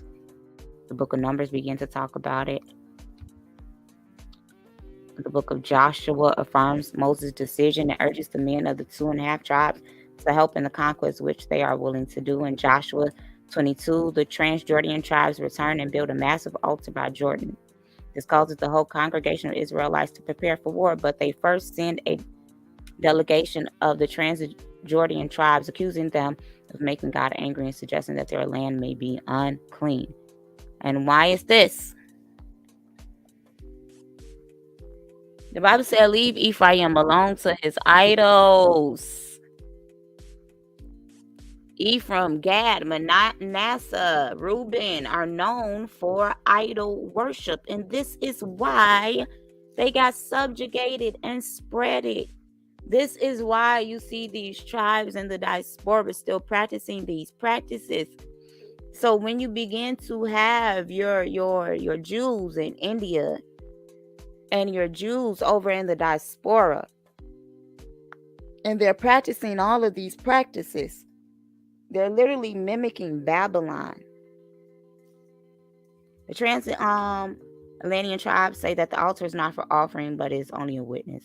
The Western tribes are satisfied and return home. And so this is showing you guys that the Hebrews were Transjordan and the Shatsu were in Transjordan. The name appears on the list of Egypt's enemies inscribed on a column in the temple of Solip. This is in present-day Sudan. Sudan means land of black. And it was built by Amenhotep III. And so see, when I was mentioning the 13th century, either by Seti or Ramses, this is where some people place the Exodus. We talked a little bit about this before, the Battle of Kadesh, where you see the Shatsu. The Egyptians are beating Shatsu spies. Hope you guys are paying attention to all of this. I am dropping down because it is very important. So regarding the name Yod-Heh-Wav, the Tetragrammaton, or Yahweh. And so this was used and seen on the Moabite stone. So the Moabite stone talks about Chemus, which was the god of the Moabites, but it also mentions the Gadites.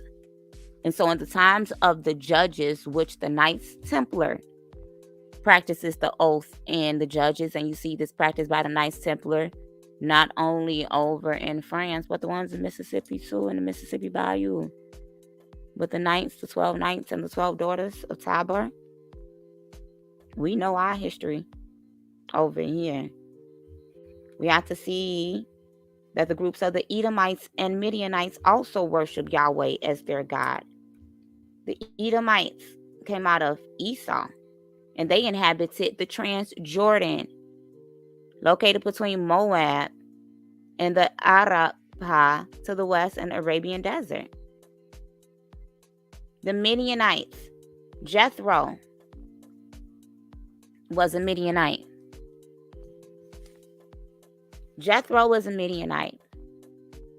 This was the father-in-law of our predecessor who lined up how to worship. It's very important to know this. And we can also see that Yahweh comes from Seir. That's what the Bible says. The statue originally from Moab. So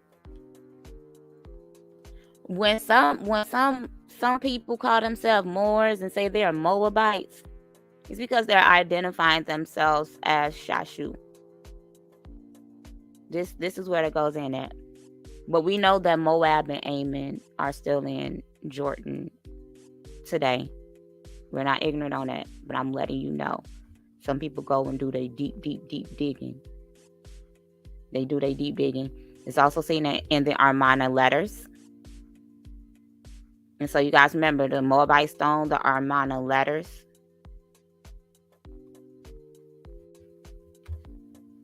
The Shasu are also seen in a Mithpat stele, or the Israel stele. And this is talking about the Pharaoh in ancient Egypt who ruled from the 1213 to 1203 BCE. This was found in Thebes. The Karnak reliefs is another name. And so, moreover, the hill country determinative is not always used for Shashay, but the Egyptologist Thomas Schreitner connecting references to Yah, believed to be an abbreviated form of the Tetragrammaton, with the writings in the Shatsu sequence at Solib and Amara West in the ancient Egypt Book of the Dead.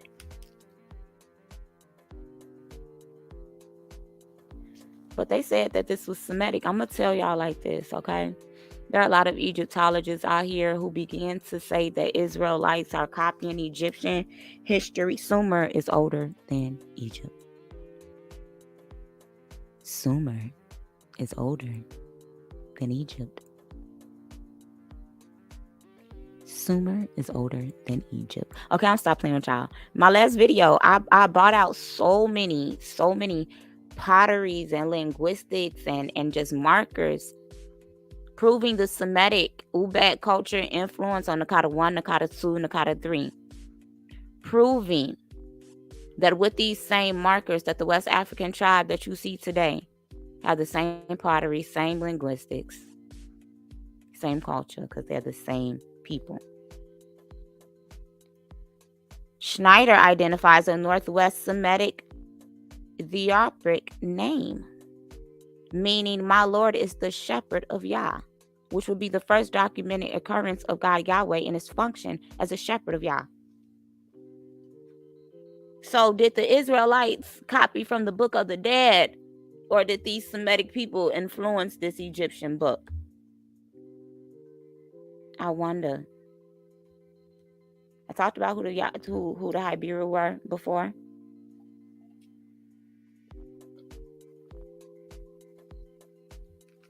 And this was a term, if you look, we've done this one before, but just to brush up, Ibiru, meaning dusty, they were also known as outlaws, raiders, mercenaries, bowmen. Get y'all bows, y'all. Get y'all everything. We are people of the earth. We are people of the earth, and we should be training with the earth. In all climates. So this term occurs in hundreds of second millennium BCE documents covering a 600 period from the 18th to the 12th century BC. See what we were just talking about. The same time period as the Hebrews. We're going to line all of this up. And they were found in Egypt, Canaan, Syria, Nuzi, in northern Iraq, Anatolia, and Turkey. Mount Ararat, is that not where the Noah landed? But it also said Ipiru has no common ethnic affiliations or no common language. Their personal names being mostly frequently Semitic, but also East Semitic. West Semitic, but also East Semitic, Uranian, or Indo-European. I'm telling you guys. You know these last names that they tell you belong to your rulers? Those y'all last names. Sometimes we would change our last names on our own to blend in. The Armana tablets begins to talk about the petty kings of Canaan. Amuru. And so amongst these people, there also appear to be many different people, including nomadic. See, I told you guys. The Shatsu. We talked about them. The Shutu.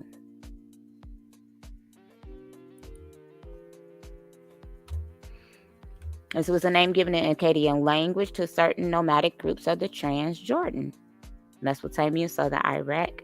It may be another form of Shatsu found in the 17th century. And so they believe that these specifically would be the progenitors of the Moabites and the Ammonites. And this was seen in Rahab,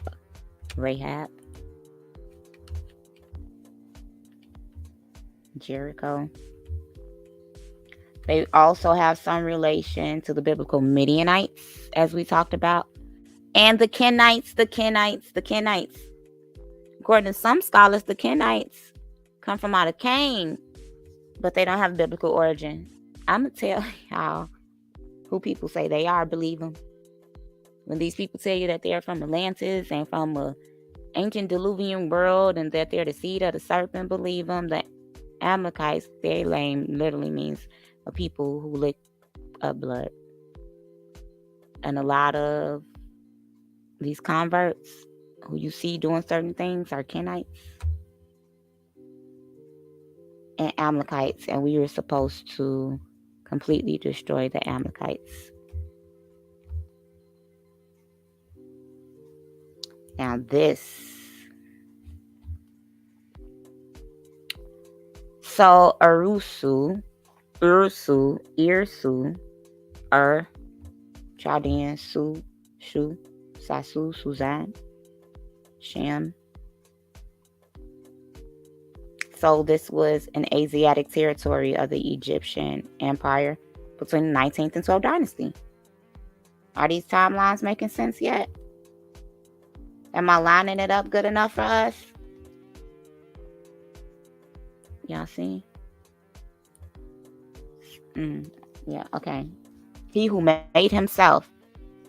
Don't that sound like the Hindu god that we was reading about?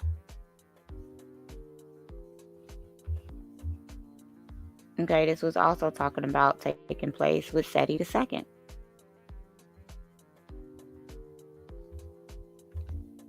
He who made himself. And so this was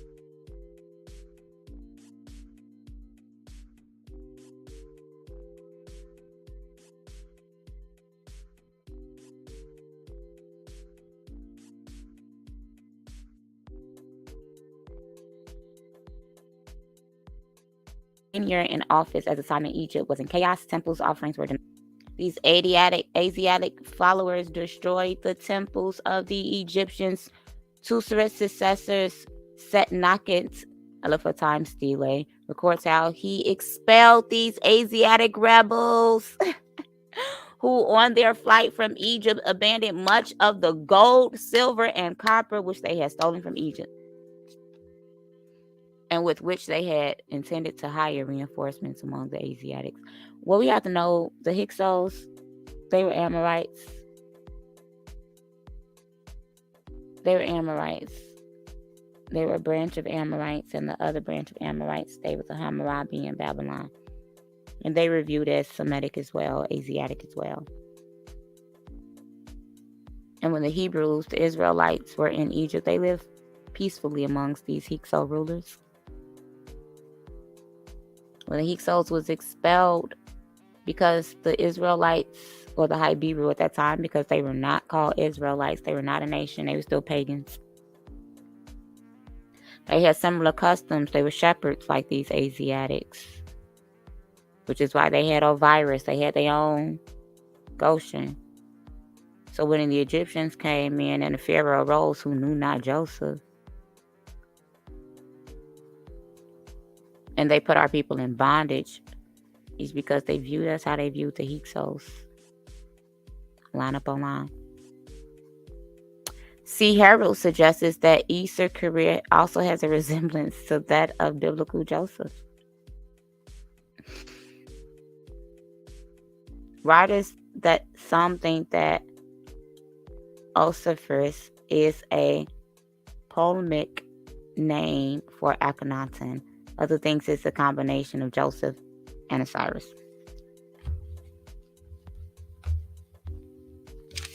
That's where we're going to leave that part.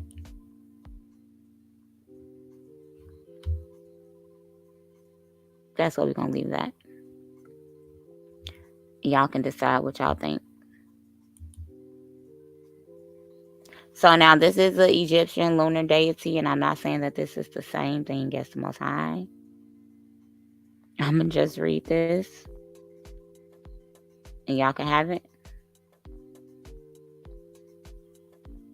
This is a figure of Osiris and Yah, oldest appearance to the archaic god Yah or Jah, meaning the moon. So some of you Israelites who follow the lunar calendar only, by the New Kingdom, 16th to 11th century, he was less prominent than other gods with lunar connection, Thoth and Konus. As a result of the fictional connection between them, he could be identified with either of those deities. Do we know? We're not going to go into Thoth and what people begin to say. So he's the god of the new moon. God of the new moon. Now, we do know. We do know that the new moon is venerated in the Bible. It's supposed to blow the trumpet. Blow the trumpet. Jah was assimilated with Osiris, god of the dead. Perhaps because its monthly cycle, the moon appears to renew itself. So, let's get into a little bit of the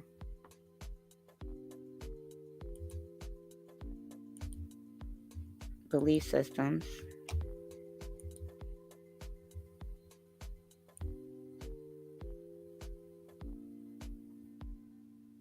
Assyrian.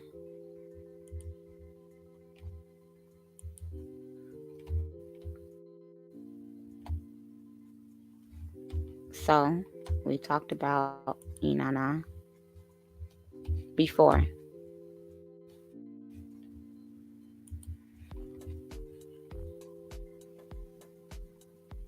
And we should know by now. I've talked to you guys about the similarities between the Akkadian. It's just different names. So that's why we are going to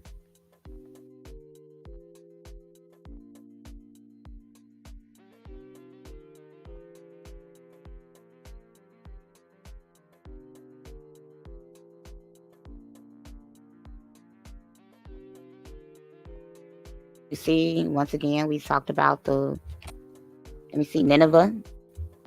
Jonah didn't want to go to Nineveh. Talked about her 8-point star. Showed you guys this name in that king's name. She's the Queen of Heaven. And we're going to see who else is called the Queen of Heaven. Nergal, his name's in the Bible. We talked about Enki before, you guys. A lot of this stuff we have covered. She is associated with Venus. Ishtar. And so when I began to talk to you guys about her, it's important to know that these goddesses were married. And her husband was Dumuzdi or Tammuz. Told you guys about the rising and falling god. But let's stick to her really quick. She was worshiping Sumer. But she had little cult activity before the conquest of Sargon of Akkad. So little and then a lot. She became one of the most widely venerated deities in Sumerian pantheon, with temples across Mesopotamia. The cult of Inanna, Ishtar, which may have been associated with various sexual rites, was continued by East Semitic-speaking people, Akkadians, Assyrians, and Babylonians. These are the people that subjugated the Israelites. And this is where we came from. So going back to these customs was innate. She was also beloved by Assyrians, who elevated her to become the highest deity in the pantheon, ranking her above their own national god, Ashur. So the feminine began to even outrank these other gods. Inanna, or Ishtar, is alluded to in the Hebrew Bible, and she greatly influenced the Ugaritic Ashtoreth, and later the Phoenician Astarte, whose turn possibly influenced the development of the Greek goddess Aphrodite.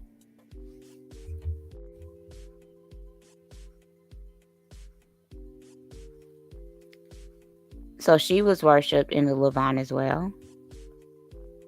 And we know that Greece was birthed out of Phoenicia and Astarte. See? Same worship. Same worship. So let's first see who else is called the Queen of Heaven, and we'll go back, because we got to drop all of this off. These sky goddesses worshipped in the Near East. Anats. So I'm just going to let y'all know. My middle name is Jeanette. That's my great-grandmother's name. And I'm going to look up what Jeanette means for y'all real quick. Not on the computer, but in my phone. It's Hebrew. And we see that the last part, so it means Yod-Heh Vav-Heh is gracious. It's a girl's name in French origin. So when we began to go back into the fact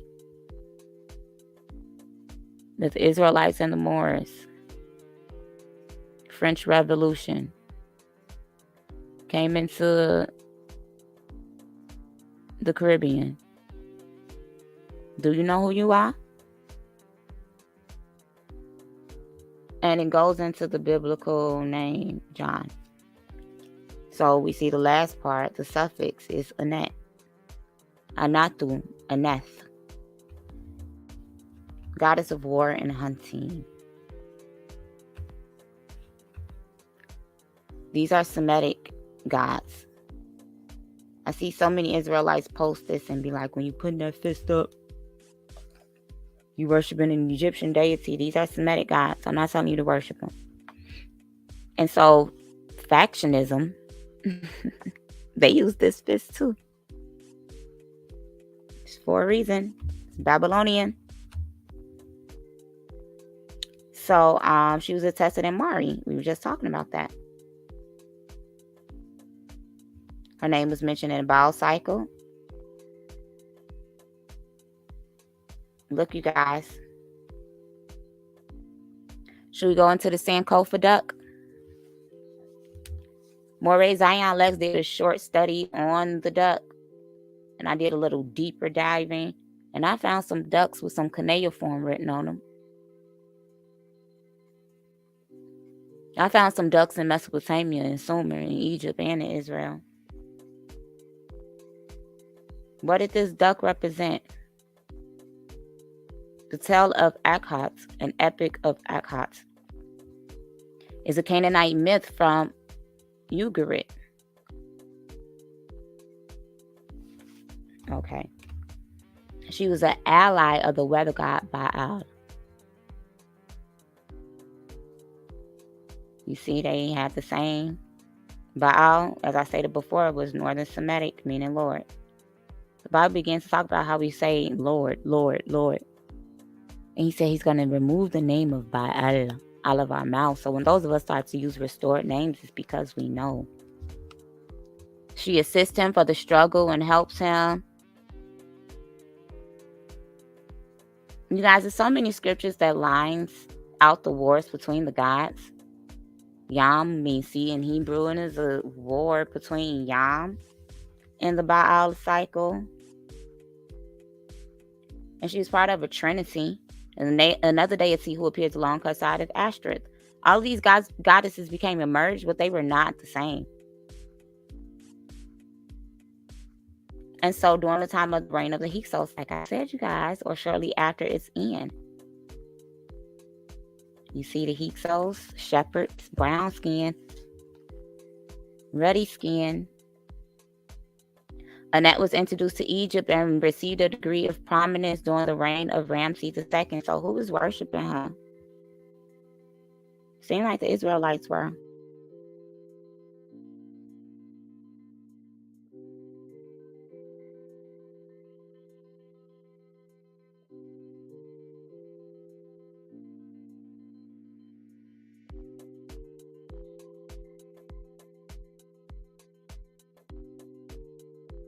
In Mesopotamia, Phoenician inscriptions, and Cyprus. She was a fertility goddess.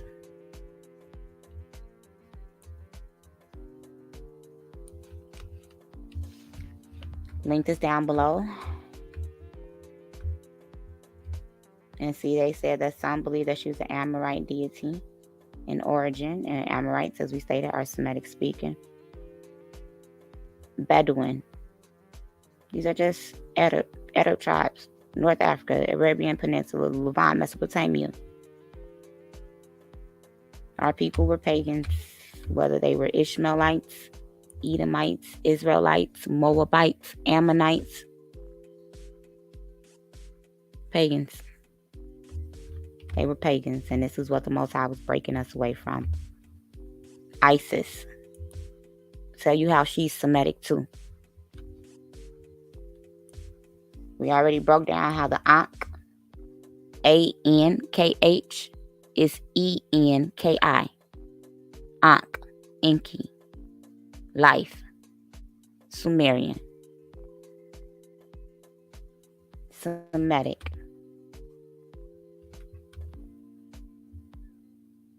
She was worshipped as a major goddess in ancient Egypt, and her worship spread to the Greco-Roman world. This isn't surprising. We knew this. She was believed to help the dead enter the afterlife, as she helped Osiris and is considered to be the divine mother of the pharaohs. And so they would call on her maternal aid and invoke her doing spells to benefit people. And so she took on traits that originally belonged to this Semitic goddess. We're going to walk today, because I know you guys saw the picture of Beyonce dressed as Hathor. You want to know how I know she's Semitic? Not only because of the Ankh, but you have to begin to look at the shepherd's croak. And you see, this is identical to what we saw with Inanna. The moon disc, some say sun. You see the serpent, coiled, yoked. She's a sky deity, symbolic of the mother of their earthly representatives. She was depicted as a cow. You don't have no sacred cows. Ooh, sacred cows. Did not the gentleman who began to explain the similarities between Hinduism and Judaism begin to talk about the sanctity of the cows? Oh, guys, the sycamore tree. Figs. Didn't the fig tree get cursed for being out of season? I just want to know. I just want to know.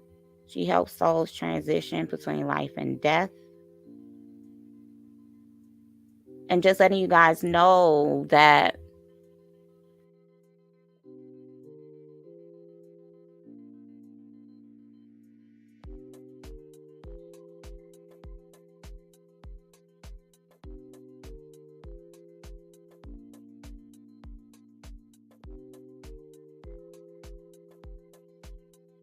cow, they could have milk, they could have honey, they could have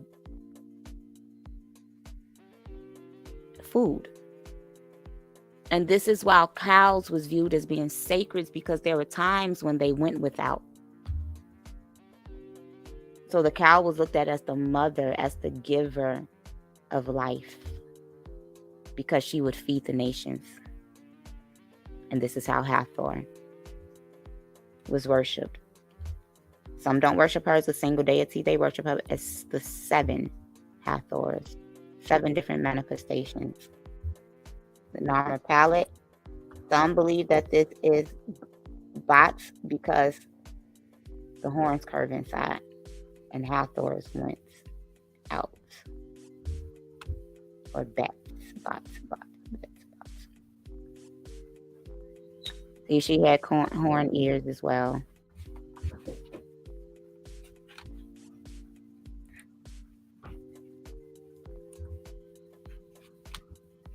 See, Newt. Astarte, Ashtoreth, which was mentioned by the prophet Zechariah, Hera, and Juno. So we see right here that the word means lady, queen, mistress, prophetess. I'm sorry, proprietress. And An literally means sky or God.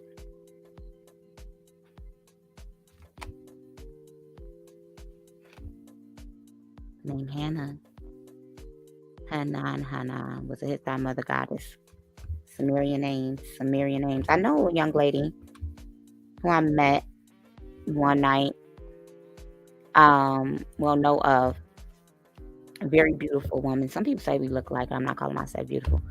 And I mean, she's really, really beautiful. And this guy asked her name, and she said, "My name is Hannah."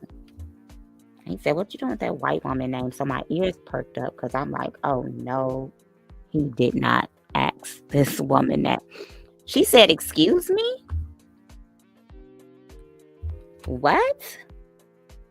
I don't have a white woman's name. My name is black. My name is I said, her name is Hebrew." She said, "For real? Tell him." I said, you don't read your Bible? Her name is Semitic. And this accent kicked in. She said, "I'm from Ghana and Liberia. I'm an Israelite. I have a Hebrew name after one of my ancestors." Then she looked at me. She said, "You from Ghana too?" I said, "No." The Most High places me in the path of many people who are native from Africa, who confirms that we are the Israelites of the Bible. Even the Arabs from Palestine and from Jordan in my neighborhood tells me and my children all the time. They are always happy that we know who we are. So now that we know who the Assyrians are, some of their worship, some of their gods, let's look, y'all. I'm going to show you this one because you can see a little better.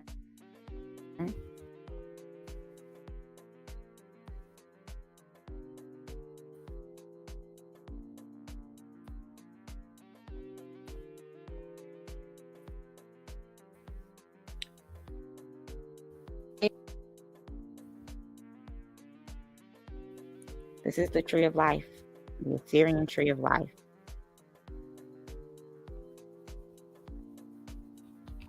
I want you guys to really pay attention.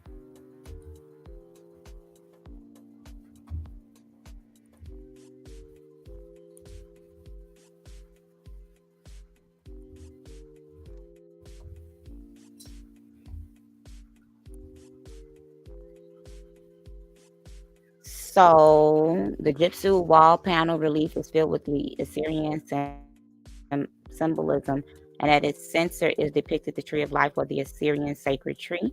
King Ashurnasirpal appears twice, dressed in ritual robes and holding the mace, symbolizing his authority. We see the mace head in Egypt.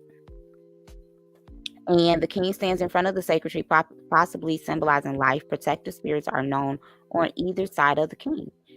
King Ashurnasirpal is making gestures of the worship to the god in a winged disc, the god who may be the sun god Shamash. And he's mentioned in the Bible, you guys. Mentioned in the Bible. And these are the same ones that I mentioned, the kings that I mentioned.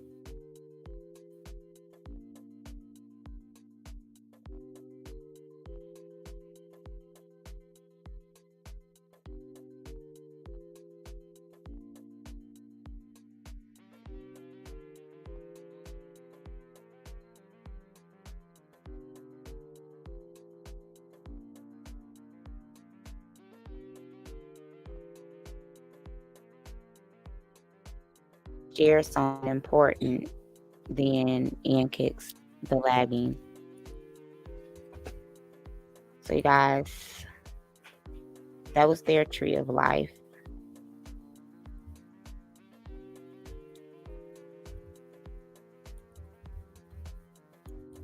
And we talked about how the Assyrians, the Persians, the Babylonians had an influence on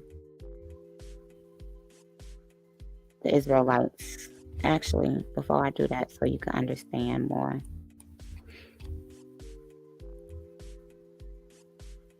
You guys saw we're going to go into the Kabbalah tree of life, but I'm going to go into the second temple. So we're going to go into the temple in Jerusalem.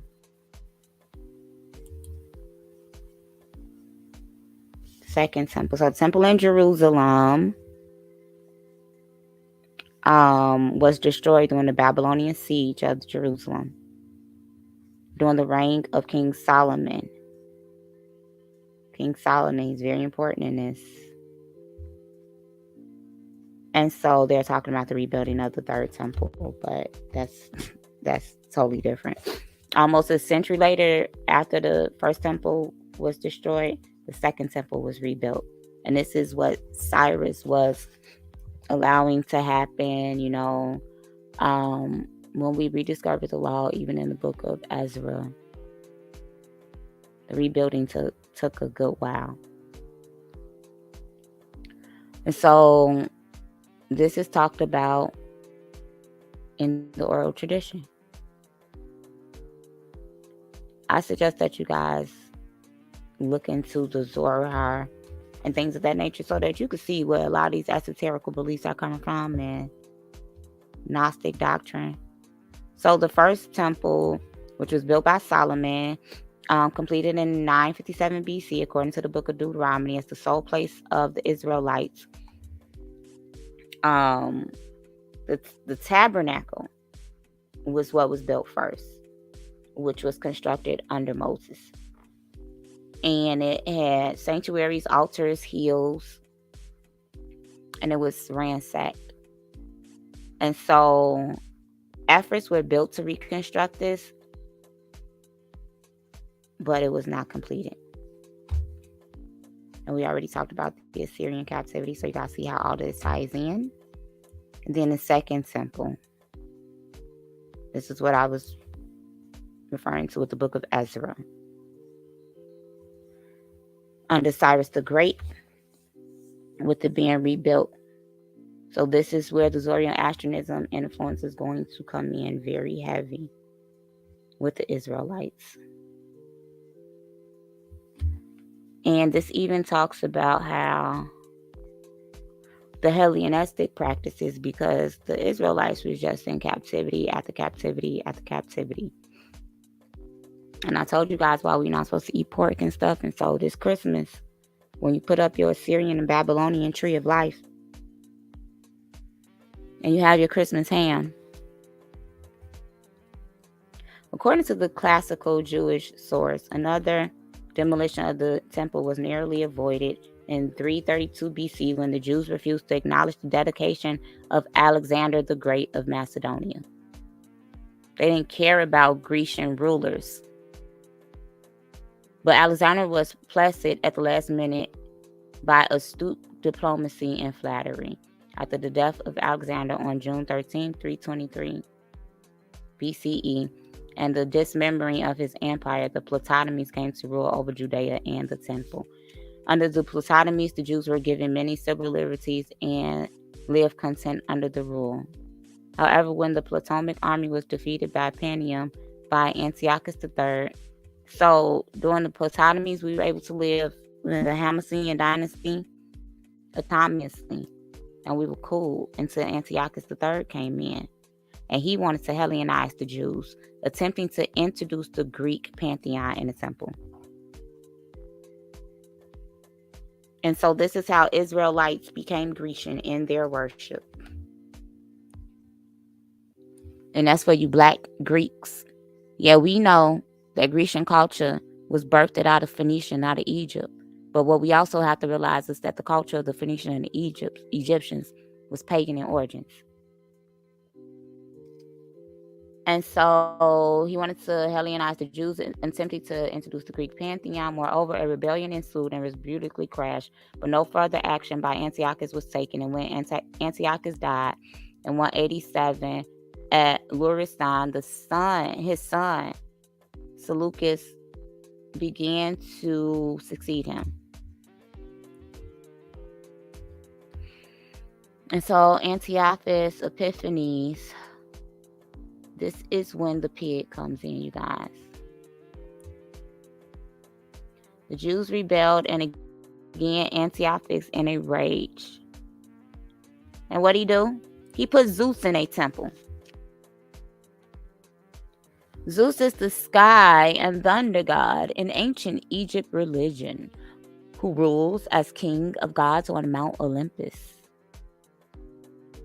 Big Crit, I love you, baby, but you said that you bought a house so big you had to sit that be on top of Mount Olympus. I heard you. And I said, oh, wow. His name is cognate with the first element of his Roman equivalent, Jupiter.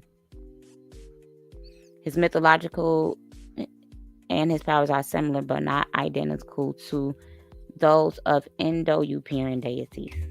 So what else he do? He sacrificed pigs. The usual sacrifice offered to the Greek gods. Pigs were sacrificed to Greek gods. So for those of you Haitians who get mad when us Israelites say that you are not supposed to sacrifice a pig to get free, it's because that's an unclean animals, and our ancestors knew that. Unclean things inhabit unclean spirits. And when something unclean dies, those spirits are released. But unclean spirits can also go into those spirits to live and to move and to have free beings. And when you sacrifice, every deity has a specific sacrifice. So every time you eat pork, you are sacrificing and etching yourself and your bloodline out to Hellenistic practices. Their anger began to spiral with a Greek official ordered a Jew priest to perform the sacrifice. His name was Matthias. Matthias killed him. This is what called the Maccabean revolt. And this is why they kept those books out your Bible, because we fought back. Do you know how many slave revolts, quote unquote, slave revolts it has been that hasn't been talked about in history? We only talk about Haiti. There have been some successful ones that didn't use voodoo or Santeurian or Grecian practices. You understand? See, they won their freedom, their authority. Judah Maccabees called the hammer. He laid the hammer down. And because of this, they rededicated the temple. And some Jews celebrate the non-biblical, remember that, Feast of Hanukkah. Feast of Hanukkah and Purim were not giving us to us as the Yod-Heh-Wav-Heh feast. Wasn't. During the Roman era in Pompeii, incidents are holies of holies. They just got a lot of nerves. Y'all know what they was after, right? They wanted the Ark of the Covenant. Where's the Ark? Where's the Ark? And this just goes on, y'all. Goes on and on. Begin to talk about what took place when the Romans destroyed the siege in 70 AD and Herod the Great. See, this is why Herod was placed in rule over Judea. He was I believe he was an Elamite and Nabatean. So he's like a red bone, looked like a Sephardic Jew, but he was an Elamite. But he knew the Jews' laws because the Elamites were forcibly converted during the times of the Jews being in Grecian captivity. Archaeological excavations have found remnants of both the first and second temple among the artifacts. The first temple are dozens of ritual immersions or baptism pools, but they say that the Bible is not biblically and historically accurate. What I've been doing for all of this time right now. Proving the Bible to be biblically and historically accurate. It also talks about after the Muslim conquest of Jerusalem in the 7th century, that the Caliphate ordered the construction of an Islamic shrine, the Dome of the Rock, on the Temple Mount. So you telling me that the Dome of the Rock right now is truly where the Temple Mount is?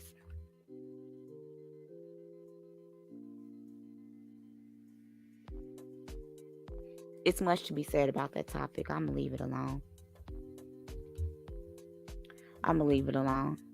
It's much to be said about that. It's much to be said about that. That's for another time and another day. Guys, if you are still here with me, go ahead and do me a favor. Hit the subscribe button, like this video, comment, share down below. So let's go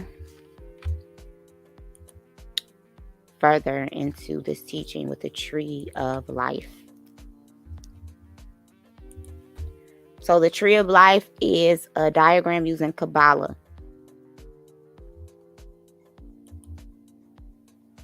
Because y'all have to know what they use when they begin to talk. Mek Ba'il, or receiver. The Kabbalah is Jewish Kabbalah is originally their transmission of sacred texts.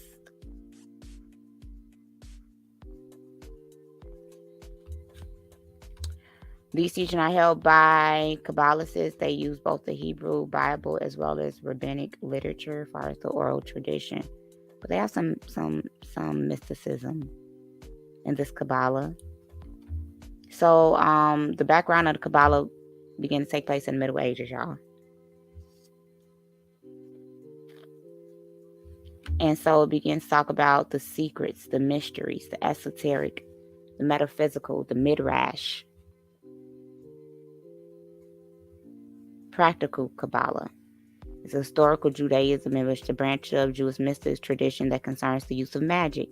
It was considered permitted white magic by its practitioners, reserved for the elite who could separate its spiritual forces. Kuluf, realms of evil if performed under certain circumstances. You have ecstatic or prophetic Kabbalah. What I will say is that our prophets and prophetess, they spoke in Hebrew, and a lot of the scriptures are to be sang. And when you look at Hebrew, it looks like music. And they have cantation markers so you can know how to sing it. And so when they would sing these songs, it would place them in a spiritual ecstasy to receive prophetic insights from the Most High, because they were singing in the original language. Which is why I pray that I be able to be restored to the original language when Eshua Nizra'i comes back. So the Kabbalah teaches about being alone or isolating oneself, and some believe that the Kabbalah began. Originally, Kabbalist's knowledge was believed to be an integral part of the oral tradition given to God by Moses on Mount Sinai, and so this was the first 5 books of Moses. Around the 13th century, there we go again. Although some believe that the Kabbalah began with Adam, and this would be in the Garden of Eden with that tree. That's what some believe. And so the mystic elements of the Torah, it begins to talk about the Torah's description of creation in the Bible and Genesis reveal the mysteries about the true nature of Adam and Eve, the Garden of Eden, the tree of knowledge of good and evil, and the tree of life. You see, those are called 2 different things. The Bible provides ample additional material for mythic and mystical speculation. The prophet Ezekiel's vision, in particular, attracted much mystical speculation. The wills, you guys, the will in the middle of the will when he was describing, according to the oral tradition, those was describing angels. A will is an angel. So many things. I'm gonna get into it one day. The 72-letter name of God. Shem Ha Ferohash. I don't know. I don't speak Hebrew. And so it may refer to the name of God composed as 4, the Yod, the Hey, the Wav, Hey, 12, 22, 42, or 72. It just depends. I'm going to let you guys know because we're going to get into, just remember the 72. And so they were talking about the other mystical events included Jacob's vision to the ladder. Some people begin to teach that Jacob ladder are the DNA felixes and the RNA. That this is the hidden knowledge that we don't know about. And those who practice practical Kabbalah, they take the 72 letters, name of the Most High, and they chant it in different orders to unlock different things. People do some stuff, y'all. It even begins to talk about the mysticism of the burning bush. So what's the tree of the knowledge of good and evil? In Judaism and in Christianity, the tree of knowledge of good and evil is one of 2 specific trees in the garden. Alternatively, some scholars argue that the tree of knowledge of good and evil is just another name for the tree of life.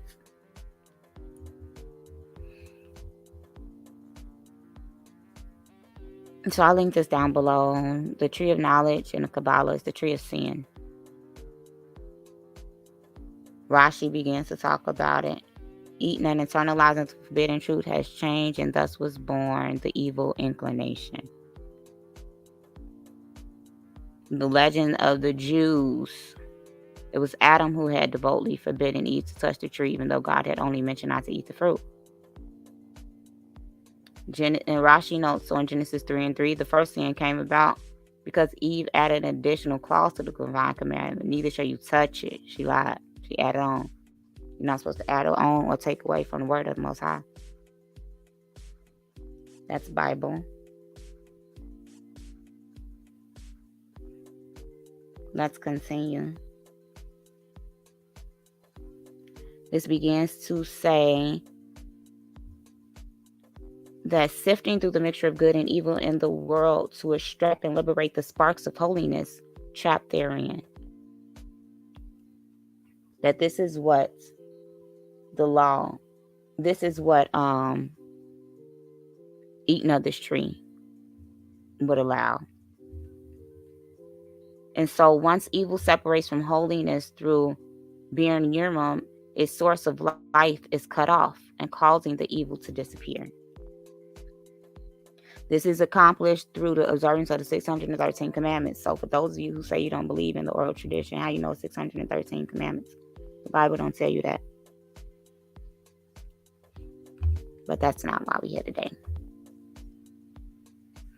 Oh, it talks about heavenly Jerusalem. I told y'all weren't going to heaven, right? In the book of Ezekiel, in the Hebrew Bible, New Jerusalem is Ezekiel's prophetic vision of a city centered on the rebuilt Holy Temple, the third temple, to be established in Jerusalem, which will be the capital of the Messianic kingdom, the meeting place of the 12 tribes, the regathering.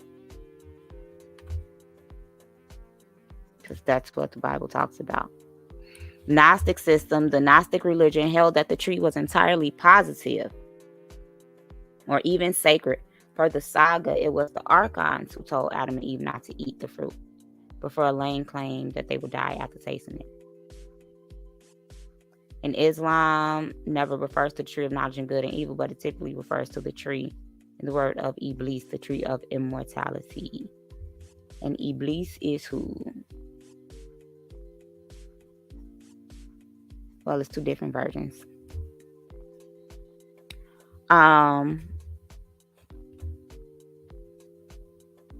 So it began to say that it also said Muslims believe that when God created Adam and Eve, he told them that they could enjoy everything in the garden except for this tree. And so Satan appeared to them, telling them that the only reason God forbade them to eat from the tree was so that they would become angels or immortal. Quran and the Bible, some Israelites have never even read the Quran before, and I kind of think that's a little dangerous. We talk about a lot of cultures and a lot of religions out of ignorance, with no explanation. And so the tree of life, is talked about in Proverbs 3, 18, 11, 30, 13, 12, 15 and 4, Revelation 2, 7, 22, 2 and 4, and 19. It also appears in 2nd Esdras. These are the books that was taken out. 2nd Esdras, 2nd chapter, 12th verse, 8th chapter, 52, 2nd verse, 4th Maccabees. We were just talking about the Maccabees, 18th chapter, 16th verse. So let's find a picture.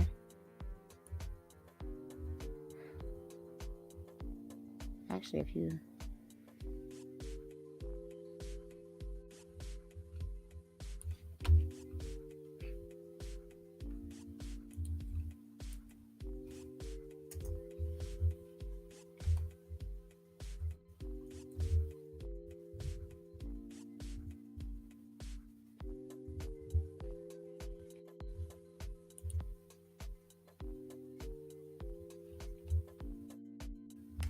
So this is the Kabbalah tree of life.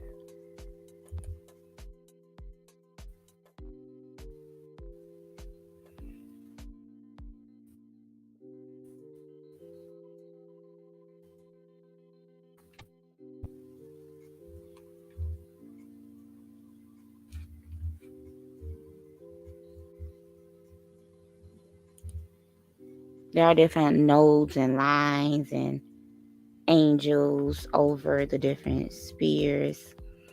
So they believe that this is lining up and encompassing the existence, God, the human, and the psyche. And this is taught from the Zohar. Scholars believe that the concept of the tree of life, different spheres encompassing aspects of reality, traces its origins back to Assyria in the 9th century BC. Boom. I wish I had the mic drop. The Assyrians also assigned value and specific numbers to their deities similar to those used by the later Jewish Kabbalists. The beginnings of the Jewish Kabbalists are traced back by the scholars to the medieval age, originating in Bahir and Zohar. However, the first historical instance of the modern diaphragm appears centuries later in the cover of the Latin translation of the Gates of the Light. We should know about the Latin influence on the Bible. Latin Vulgate, this is how you have the word Lucifer in there, which literally means Venus, and we just talked about who Venus was not too long ago. And so you guys see this open universal hexagram. How they talked about white magic. Okay. And so each node has a name. Has Keter. Can't pronounce all of this, but all of this is really important. And each node has a name and a deity over it. Well, an angel.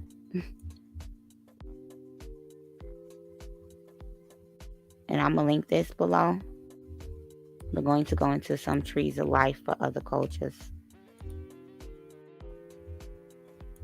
I hope you guys are enjoying what it is that you are learning on today, and that you are being greatly fed before I wrap this up very soon. Got a little more etching out to do.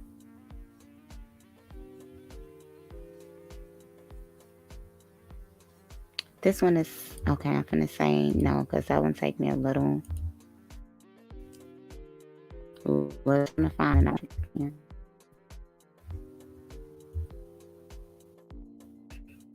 So we're going to talk about, and it may not come up. Some of this knowledge is not easy to find, you guys.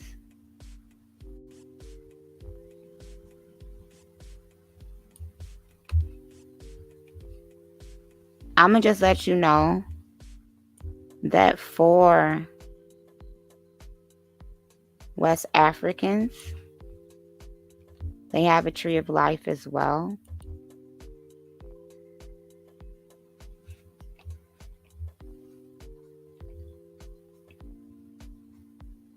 I don't want to be wrong to say that these are Europe people, even though I know that's who venerate some of these Orishas in this way. Okay, so when they talk about their tree of life, the concept of supreme God in the African mythology, oh, that's right. The Europe people very well receive the notion of an omnipotent sky God looking over all things in earth. And so Olodumare is also known as Olorun, meaning the Almighty. And so this is why they say that our people in the diaspora who venerate the ancestors, they still do believe in the Most High. Just like I told you, the Israelites were worshiping Yahweh alongside Anat. We see this all the time in the Bible where they would venerate the Most High, worship the Most High, but then started venerating the ancestors and these other messengers and Melech and deities of other cultures. So we have to stop being ignorant and saying that these people don't believe in the Most High, because they do. And they call him Oluran. This is not what I said. That's the language. Just like in Igbo, say Chuku, Okiki, Okike. How many African gods are there? And so there isn't an exact number, but sometimes it goes up to 700, which will say 7 Hathors, 900. We know that it's the divine 9, and or even 1440. I don't even have to go into that number for Bible people. And so the capstone of African mythology. And so it was a specific article, okay, that I really, really, really was hoping to find. And so this is Eshu, the divine trickster. It's 12. Remember that number 12, y'all. He's not seen as malicious, but for the Eastern world, for the Western world, some people call him the devil. And this is, yeah. Ogun, the master of iron.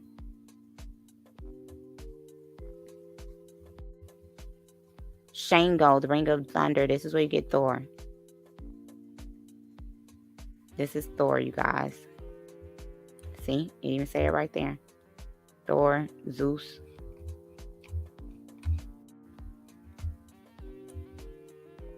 Oshun, the mother of rivers. You know, she's represented by the bees. Fertility, Venus. She's one of Shango's wife. She's known by the Niger River. She is strikingly similar to Dionysus. And I'm going to let you guys know. Let me write this down so we could talk about who Dionysus is, since I brought up fraternities, sororities. And that's the Greek goddess of wine and fertility.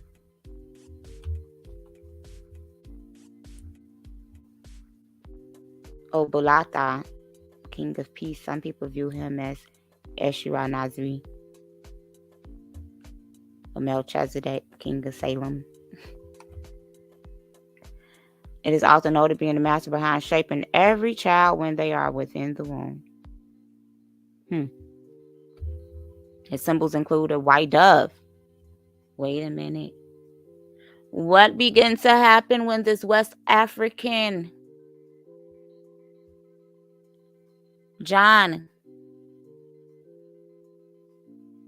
isn't Jeanette derived from John? The Baptist, the Baptiste. That's funny. So maybe people with the last name De Baptiste, were they Sephardic Jews? Okay. When he began to, because he was a Levite, and during that time the priesthood still stood, because what began to happen, Anna the prophetess went into the temple. Y'all, it's so much Bible. The temple was there. So when this Levite, baptized this Nazareth, it was to induct him into the Melchizedekian priesthood. Because the Zadok lost their charge. But there were still some Levites in the land. So when he immersed him in this ritualistic bath, because bathing and ritualistic immersions, they said that they still have proof of the second and first temple because of the bath houses. So when he baptized him and the sky cracked, what began to ascend? A white dove. His symbols include a white dove, and in more modern times, wreaths of olives. We know that a wreath means Leviathan, but there's olive trees. That's okay. Okay. He took a humanistic approach to us, and to the people, took care of their psychology while enforcing justice within their affairs. Oh yeah. This is where you will begin to get Diana.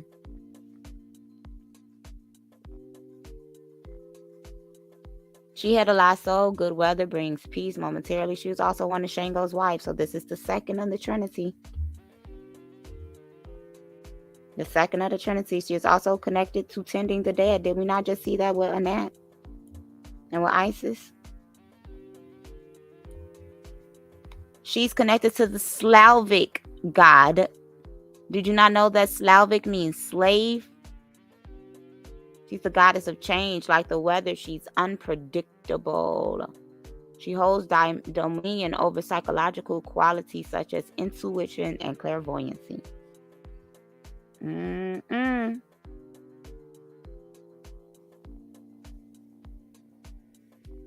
you guys hear that? I'm sure you did. Obaluya, the master of healing. So for these people, they say these are just different extensions of the Most High. This is what some of them teach. Everybody don't teach the same way. But they also believe that, I have to find it. Even if I don't know, I might go on pause so I can find it. Because it's a concept that each of these Orishas are over a different organ in our body. This concept of regenerative vitality is crucial to everyday society. No human is immune to all diseases. And so Babalu Aya is the Orisha of healing and miracles. His healing powers range from epidemics to skin diseases and inflammations. The power is said to be catered more towards people closer to death. Mm-hmm. Have you ever almost died before? Yamaya, the whisperer of the ocean. I'm going to do a video one day just about one at a time so that we can have shorter videos and you guys can know what's going on. So, she has control over the blue domain. Her watch over the sea sustained lives and seals her importance as a motherly figure over the entirety of the African pantheon. She's the mother over all the other gods in the Orisha pantheon. She's venerated as the Little Mermaid. I'm letting y'all know that now. Orunmila, the Oracle of Wisdom.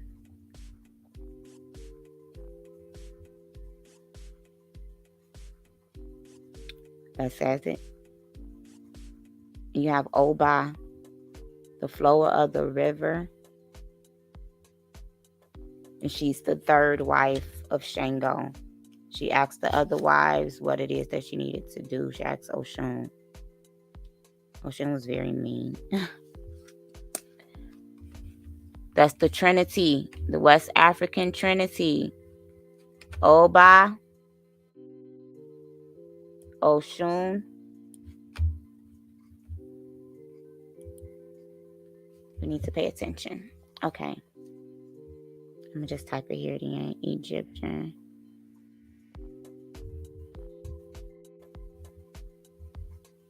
See, Egypt has a tree of life too.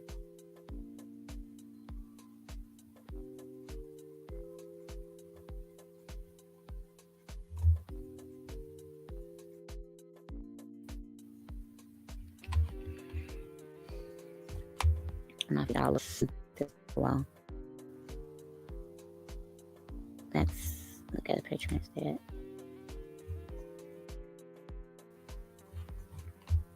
They have books on this, the Kemetic Tree of Life.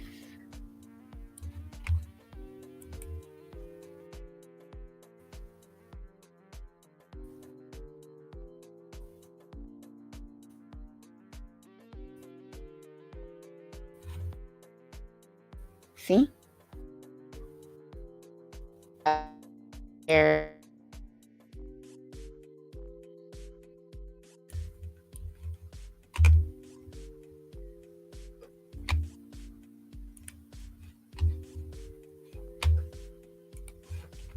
So, let's see. So, do we see the correlations between these religions, these cultures, and how they began to bleed into one another? I hope so.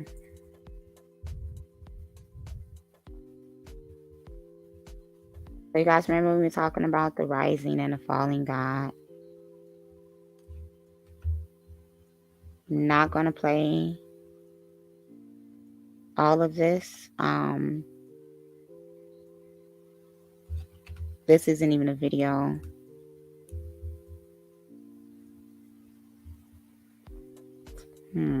Y'all, it's a few videos. It's a few videos on this. Let's see.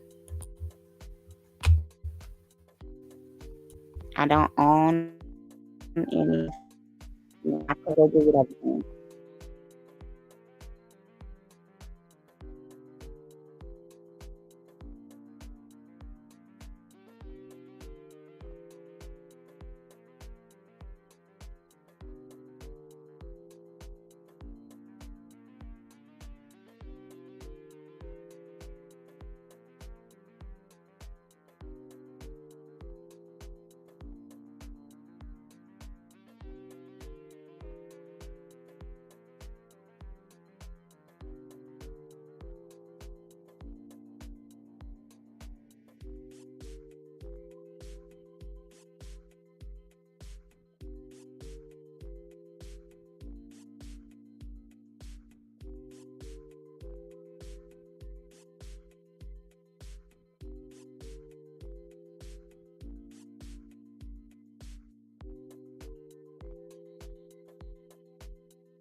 in history.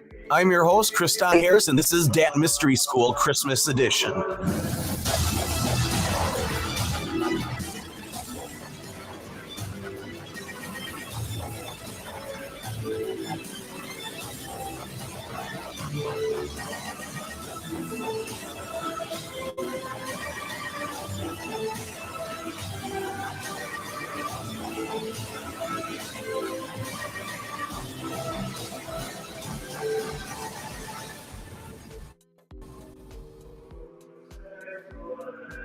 Christians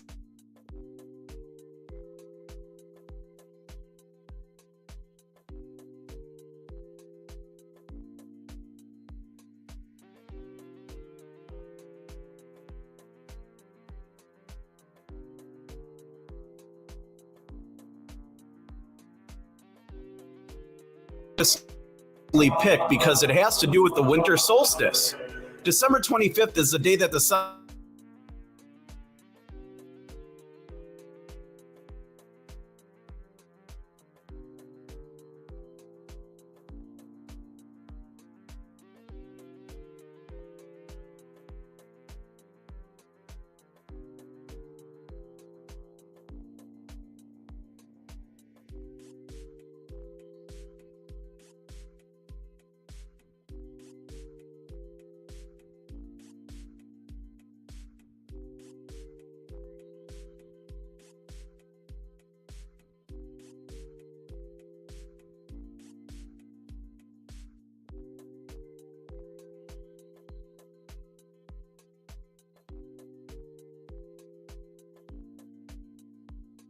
She claimed a full-grown evergreen tree sprang overnight from a dead tree.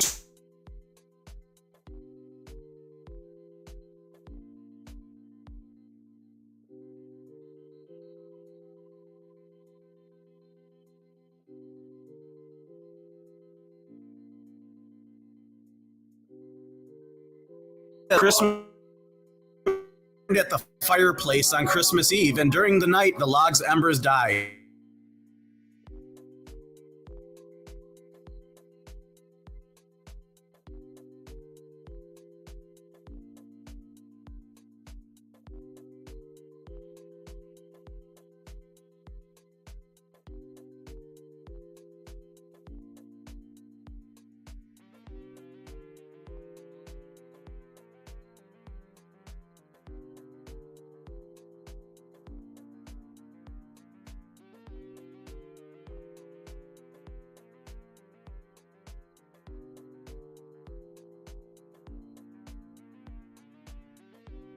Of the wicked ruler Nimrod and his son Tammuz, Nimrod the sun god reborn. This is also the origin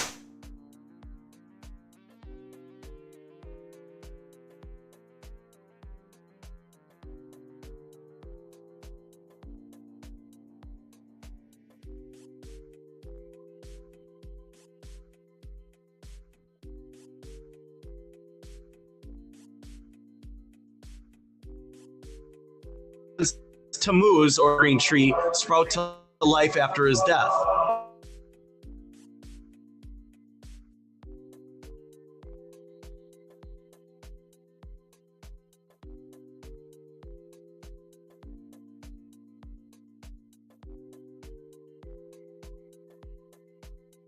Referred to as Saint Nick. Egyptian mythology, it's Osiris, Isis, and their immaculate conceived son, Horus, who is also the $1 bill as the eagle, or another name for Nimrod reborn.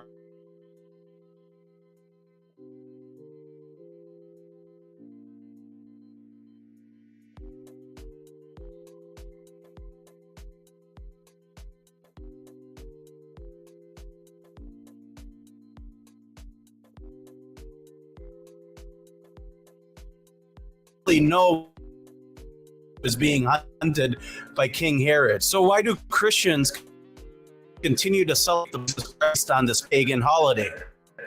Well, you're within the church. In the earlier years of the Christian church, the church adopted a lot of the pagan rituals in order to woo those individuals over to their Christian religion and their ways of life. This can be seen with modern-day Christian symbols and symbolism and the incarnation of the Catholic Church with the Pope Constantine, who was a known sun worshiper and follower of the wicked ruler Nimrod. For those who celebrate the spiritual aspects of Christmas, there's significant symbolism in the holly bush. For Christians, the red berries represent the blood of Jesus Christ as he died upon the cross, and the sharp-edged green leaves are associated with his crown of thorns.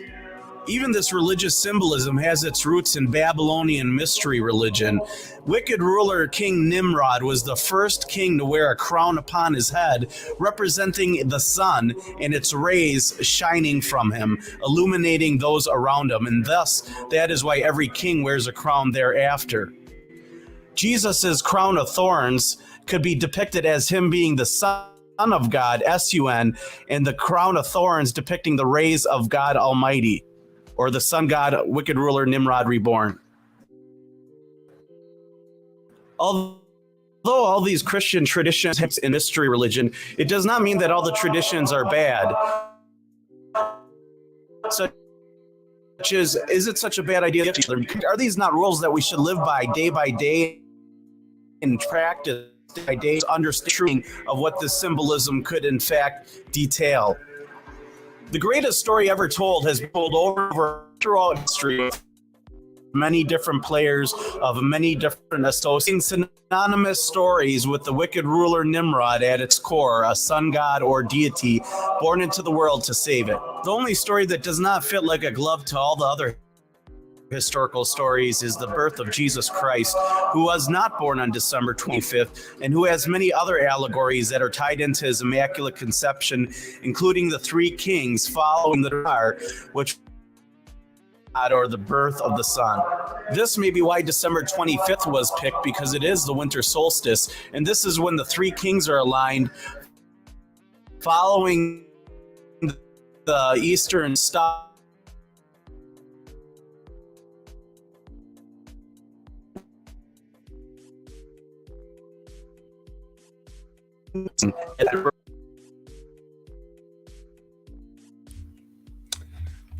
So there you have it. Now let's read Jeremiah 10. Hear what the Lord says unto you, O house of Israel. This is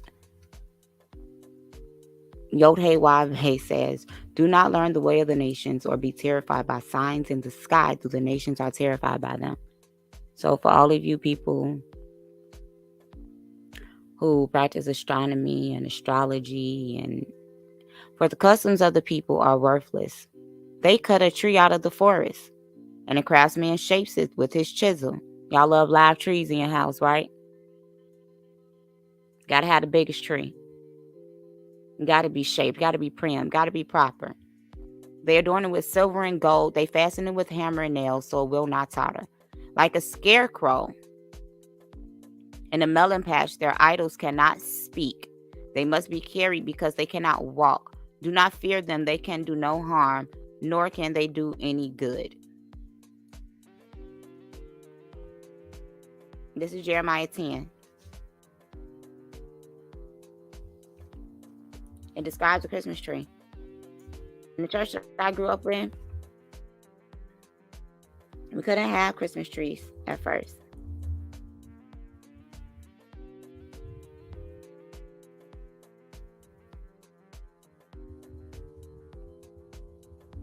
Let's see if there's an article on here. He talked about Tammuz. He talked about Semiramis.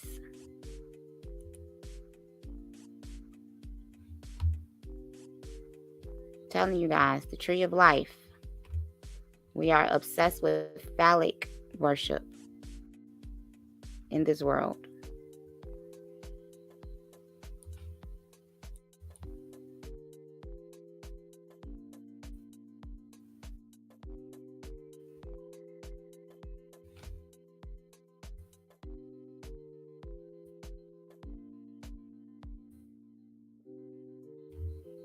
Phallus.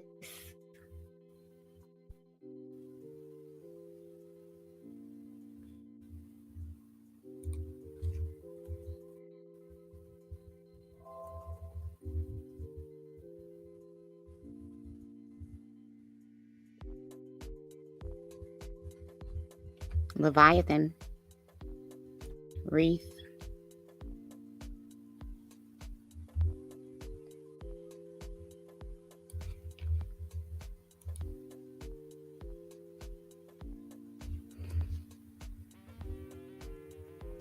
Book of Jonah. Then I talk about Jonah, Nineveh. So Leviathan is mentioned in the book of Job, Isaiah, Amos, Jonah, Enoch. And some Christian theologians talk about him being the demon of deadly sin. One of the deadly sins, envy.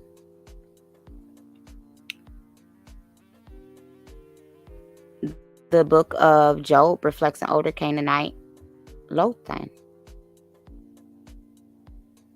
And he was defeated by Yam, the storm god. Y'all, it's a verse in the Bible when the dragon is defeated. And this also is talked about in the Ugaritic Baal cycle. He is defeated by Baal Hadad.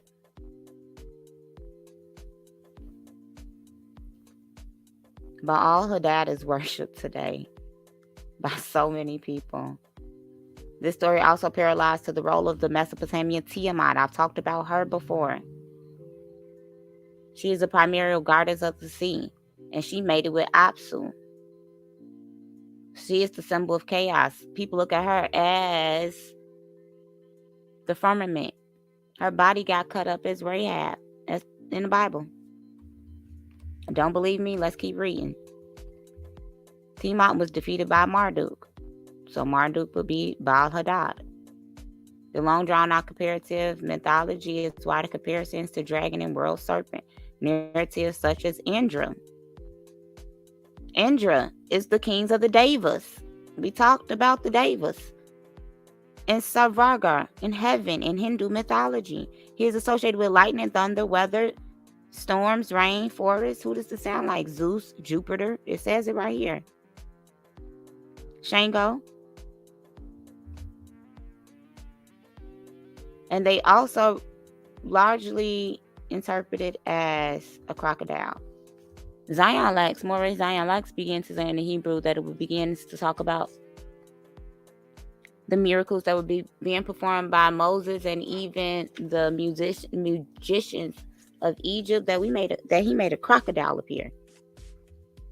So Leviathan also figures in the Hebrew Bible as a metaphor for a powerful enemy, notably Babylon. So they're used to describe metaphorically in Isaiah 27:1.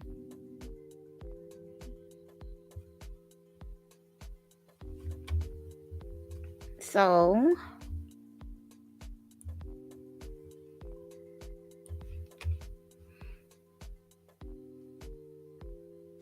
Heinrich, this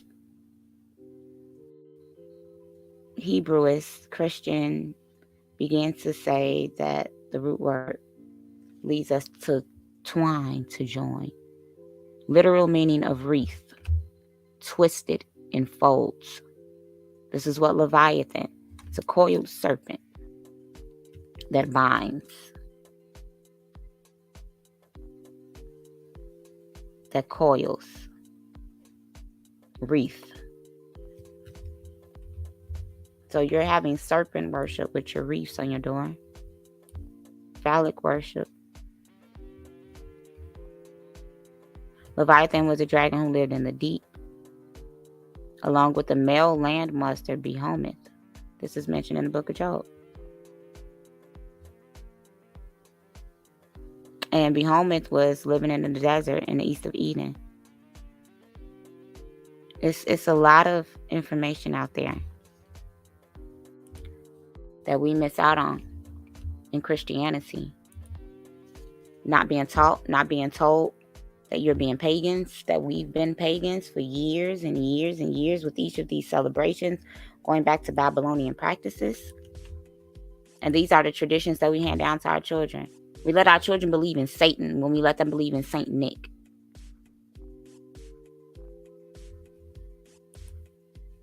And we deny it. So let's see how the tree of life, the serpent, ties into Babylonian worship and Hinduism, and we're going to tie it in. The coiling serpent.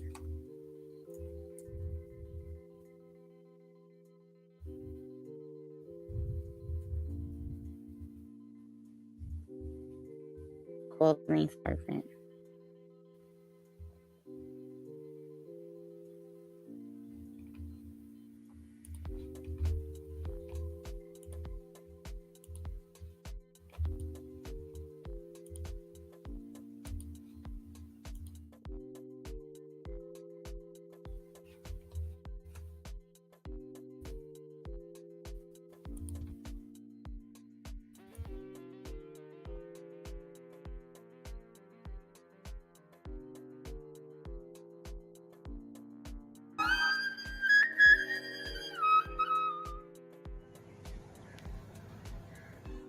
$15,000 ago, a yogi appeared in the upper regions of Himalayas.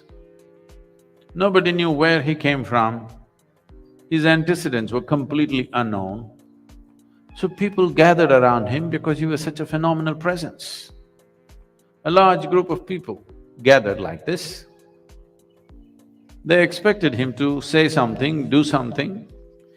He did nothing, he said nothing, simply he sat. If I simply sat here for 2 hours, I can imagine. Within 15 minutes, those people in the last few rows, and they will slowly, still there's time for the cinema, let's go. If I said nothing for 2 hours, 90% of the people will be gone.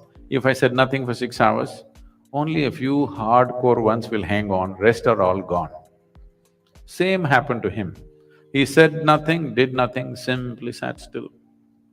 Not for a day, not for a week, for months on end, he simply sat still. Everybody was expecting a miracle, nothing happened, he just sat. But they were missing a most fundamental miracle because the nature of your body is such right now.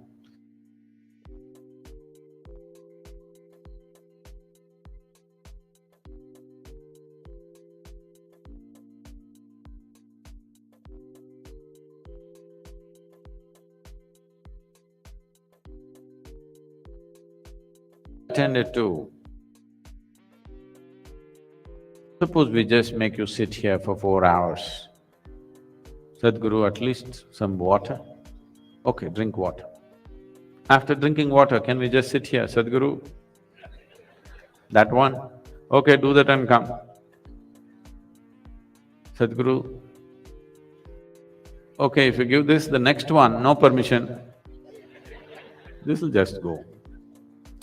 Or in other words, what you call as a body is a series of processes. Only if you're attending to them, it's fine. If you don't attend to it, then you see what a trouble it is.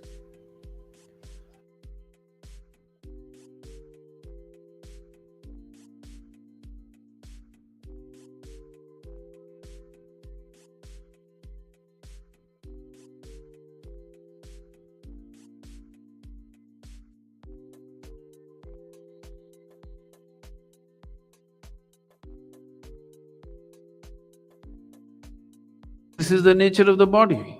If you do not attend to it, it'll become so compulsive and get you into such big trouble. But here he just sat. He neither ate, nor drank water, nor went to attend to nature's calls, simply he sat still. People could not even make out whether he's alive or dead. The only sign of life was, off and on, tears of ecstasy were dribbling down his cheeks, otherwise he simply sat unmoving. Then only 7 people hung on.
Unfortunately, the world, the United Nations has declared the World Yoga Day because the yoga began on that day.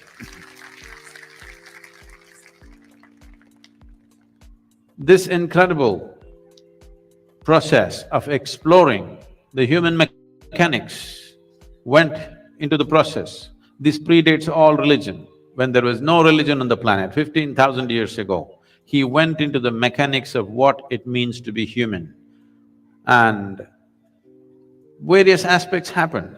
He opened up 112 different ways in which a human being can attain to his ultimate nature. And when people asked, especially his wife Parvati asked, why not more? Why only 112? Then he said, if you are rooted in the body, there are only 112 possibilities. If you transcend the body, how many atoms there are in this universe? That many doorways are there if you're willing to explore it. But if you're rooted in this body, there are only 112 ways. And the whole yogic system subscribes to this even today because nobody has found more ways. Any number of yogis have explored in a million different ways, but there is no other doorway. In this body, there are 112 ways into which you get there. So for this, how to generate this, how to make this work the way you want it. So this whole mechanics, he started, Adiyogi explored for many years, and he gave this elaborate knowledge to the world, and then asked these seven people to go in seven different directions in the world. One went to Central Asia, another went to North Africa, another went to South America, another went to Southeast Asia, one came down to what we call as the Indian part of Himalayas, one stayed with him, and one more, who is very important for us, Agastya Muni, came down south. He is known as the father of southern mysticism because he did not spare a single human habitation south of the Vindhyas. In the Deccan Plateau, he made sure every single human being who lived in this place had some sense of spiritual process.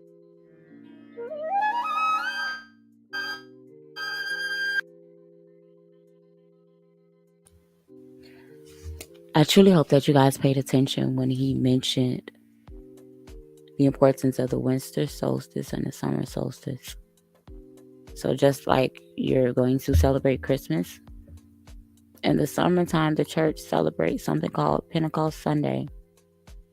And they don't do it correctly. This is the Feast of Weeks, and we talked about how the Persian Jews were seen in the book of Acts at the Feast of Weeks.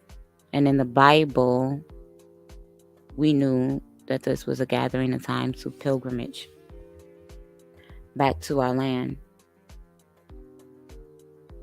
during this harvest time. But for the church, they gather and they dress in all white. Let's see if Kundalini has made itself into the church, because that's what's awakened during yoga. I wanna find an article first. I got this video.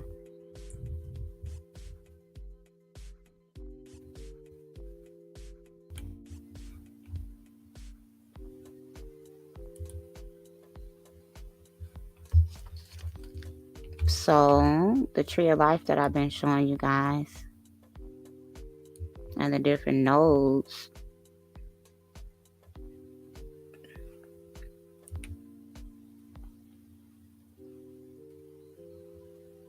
this is what's believed, that there are chakras based.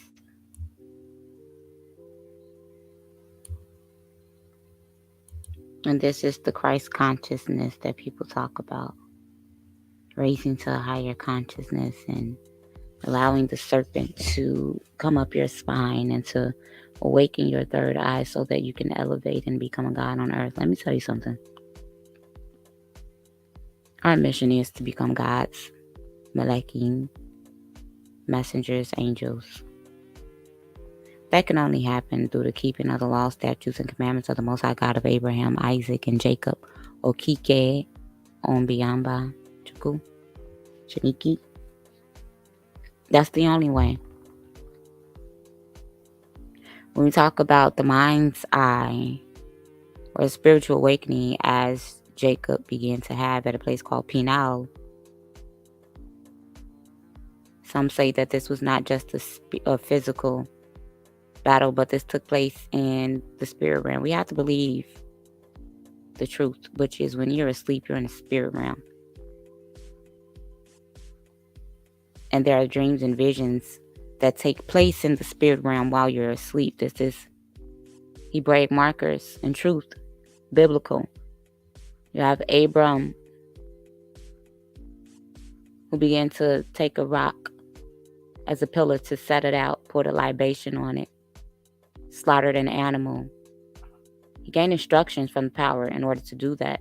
And he had to do that as a ritual, so that when he fell asleep and he entered into the sleep realm, now the deities can come and commune with him and give him further instruction, so that when he awoke, he would know what to do.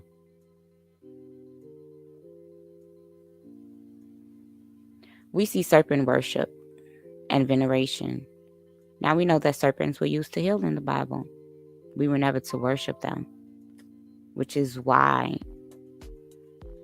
our power took a lot of things out of our temple and a lot of things from us. He brought down plagues and sickness on the Israelites, and he had our predecessor put a serpent on a rod, and whoever looked at it was healed. So I'm not ignorant to the aspects of how this knowledge is supposed to be used. But what we cannot do is go ahead and tap into Satan's devices.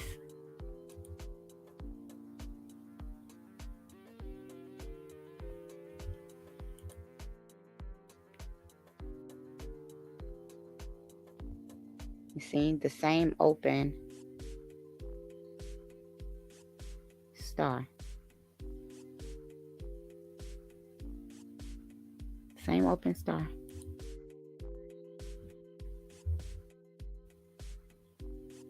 Sun, moon. Now, in Jewish mysticism, they have the hand of Fatima. Now, we did have amulets, and we still do amulets and different ways of protecting ourselves with scriptures and devices. Don't think that I'm one of those people that's not knowledgeable of the divination system that was used by the Israelites. What do we see right here? Isn't this on the back of our ambulance? I believe so.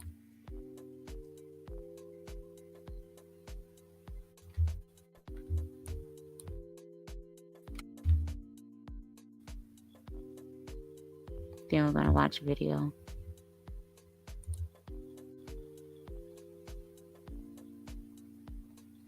In Hinduism, Kundalini is the form of the divine feminine energy. And just letting you guys know. Now, I'll show you guys. Believed to be located at the base of the spine. This is the butt, y'all.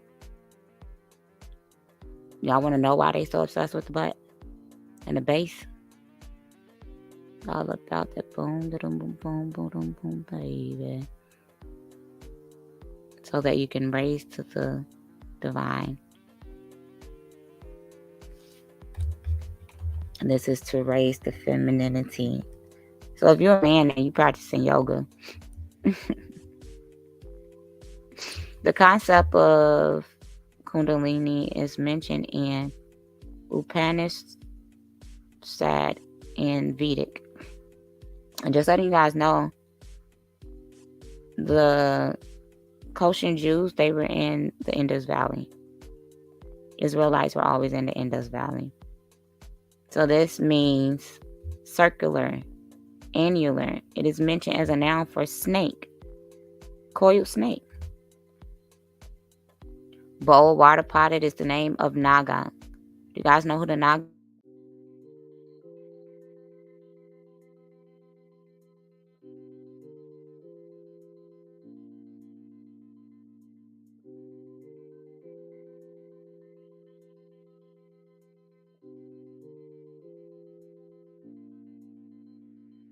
about them before in connection. The Nagas are divine. Yeah, y'all.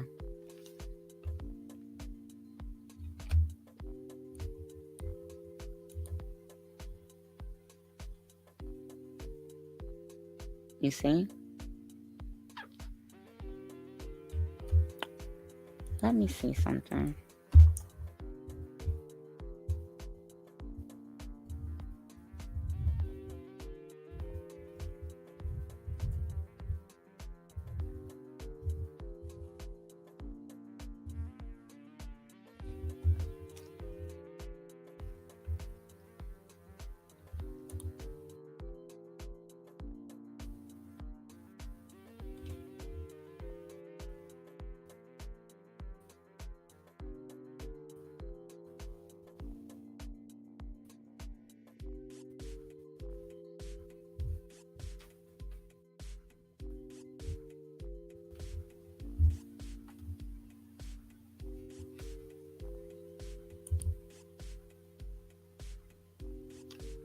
There she is, his daughter of Oshun. Looking like Venus.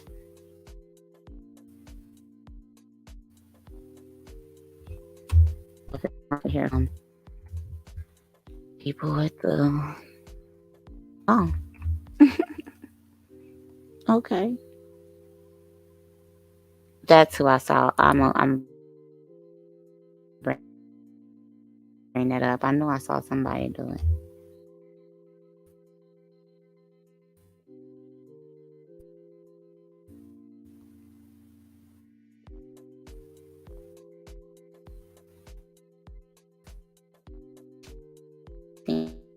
Appropriation, please. Y'all have no idea where they got this from. Clearly they know. And Rihanna's Barbadian, and we know East Indians went down into Barbados. Super a lot. So, you see these representations.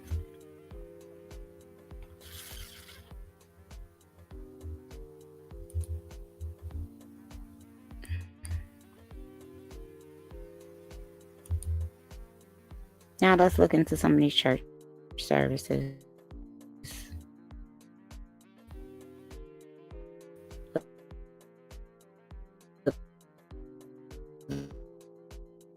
Who didn't compared to the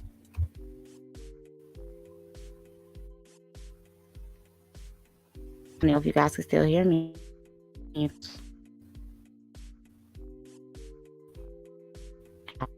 There we go.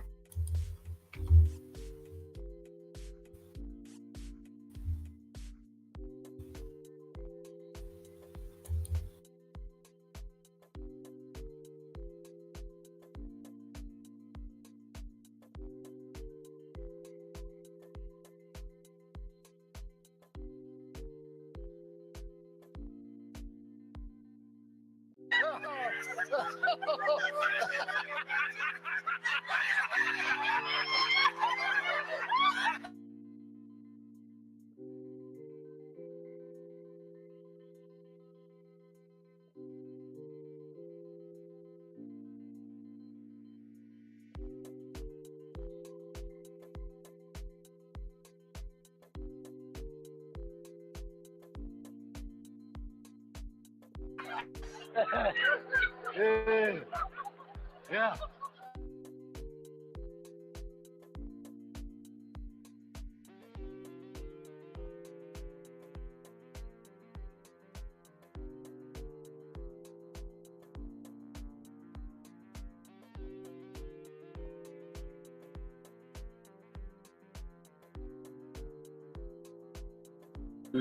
Kepada keluarga, masyarakat, dunia, dan negara. Makanya apapun yang kita cari di dunia ini, kita menjadi orang pintar, menjadi orang kaya, ujung-ujungnya adalah kebahagiaan.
Whoa. Okay. Oh. Oh.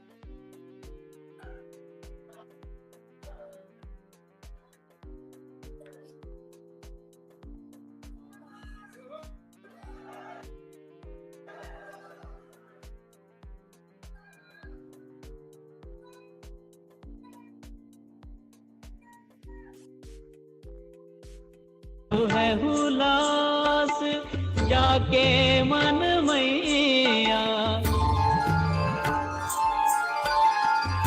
Kumbhan दास ब्रज कुंवरी मिलन कुंभन दास ब्रज कुंवरी मिलन चली रसिक कुंवर गिरिधरन पैया बोलत श्याम मनोहर बैठे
I think y'all got the point. Let's see how this has made itself into the Black church, because we clearly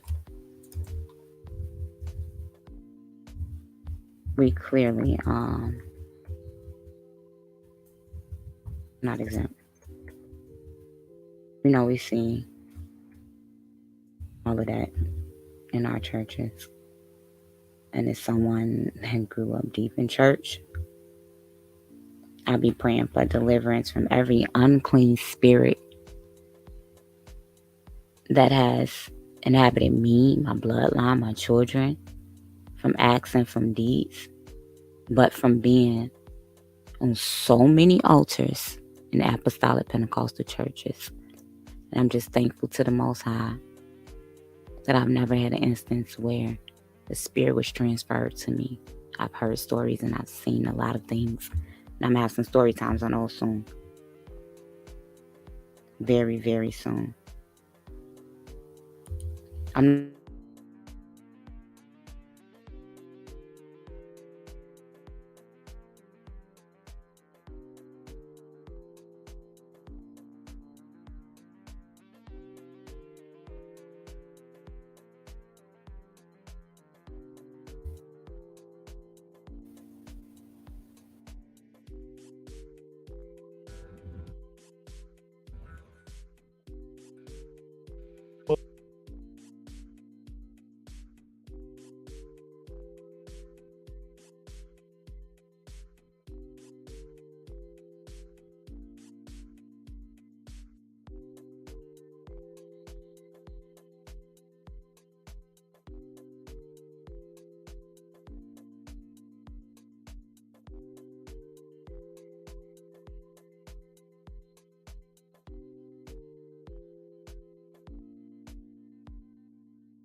the body around. He have his face with a white dust. That means he's in a voodoo trance in this moment. He put again the body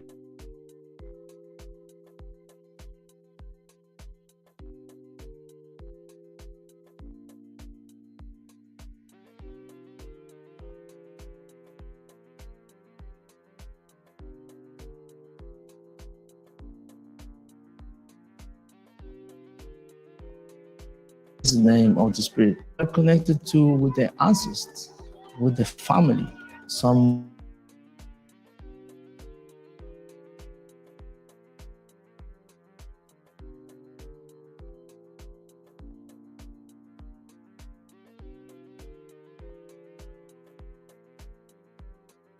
with making sacrifice to animals during our countries. For some people, it's black magic. But it's important to separate it. This is not black magic. It's a different culture. When I heard the first things about COVID-19,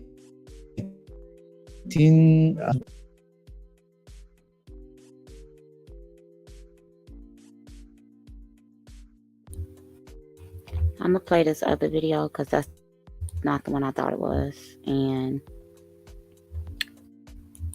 I want these people to their own culture.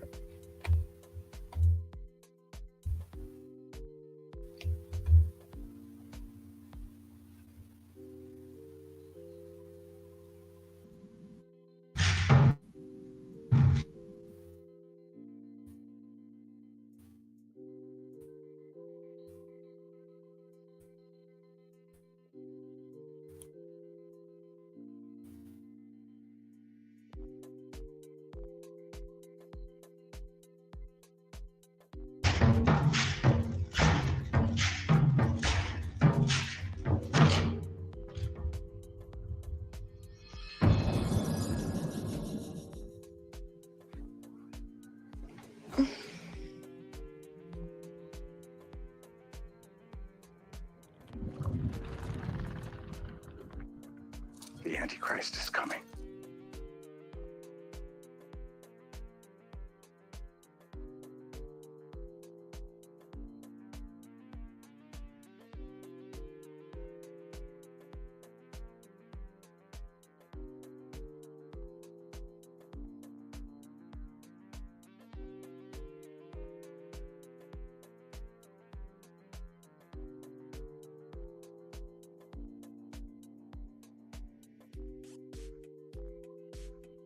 In the early 1800s. Maybe this will kick.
Associated with fire and iron, so when he mounts a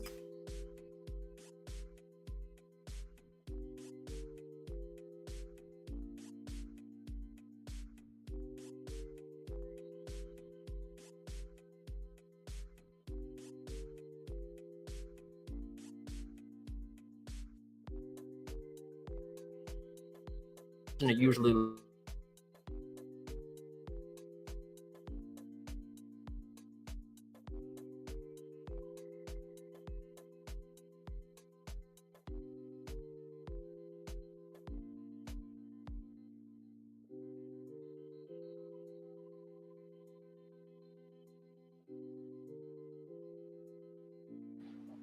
Life and death become one and the same.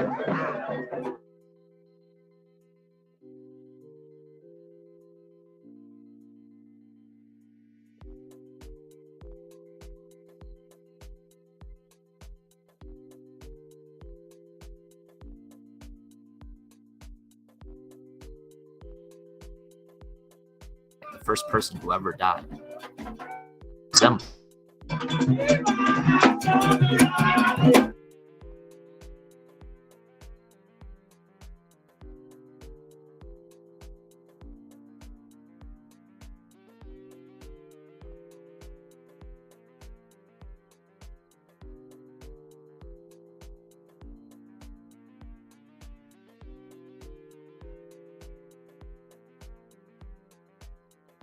Florida is called peel fe, which means the crushing of the leaves. In fact, the earth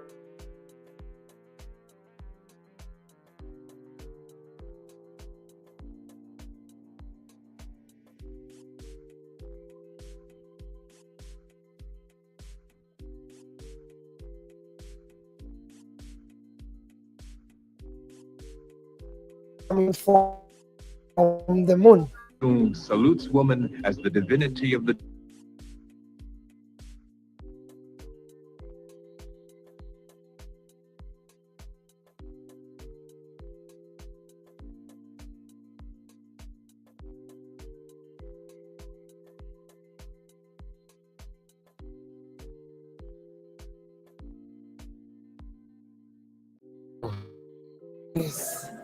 All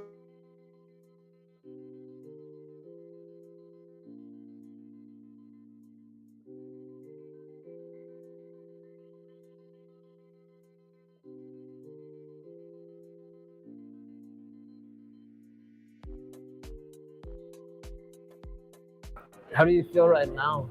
on street. Yeah.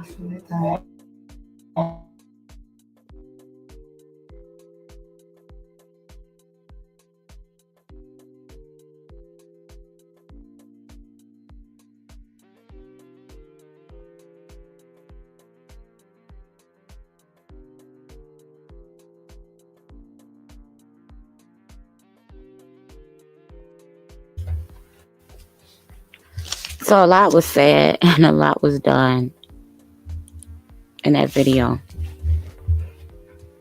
And any altar workers, priests, prophets, you can't deny what you just saw and the similarities. And if you do, I don't know what to tell you. I'm gonna wrap up the video here, you guys.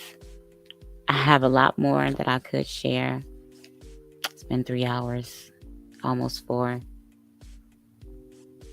With that being said, please, please, please do me a favor. Like this video, share it down on your social media platforms, your text messages. Tell somebody to step away from these pagan holidays. Study history, study your culture. Subscribe if you are not already done so. This is Jacolia of Jacolia Gems signing out. Thank you.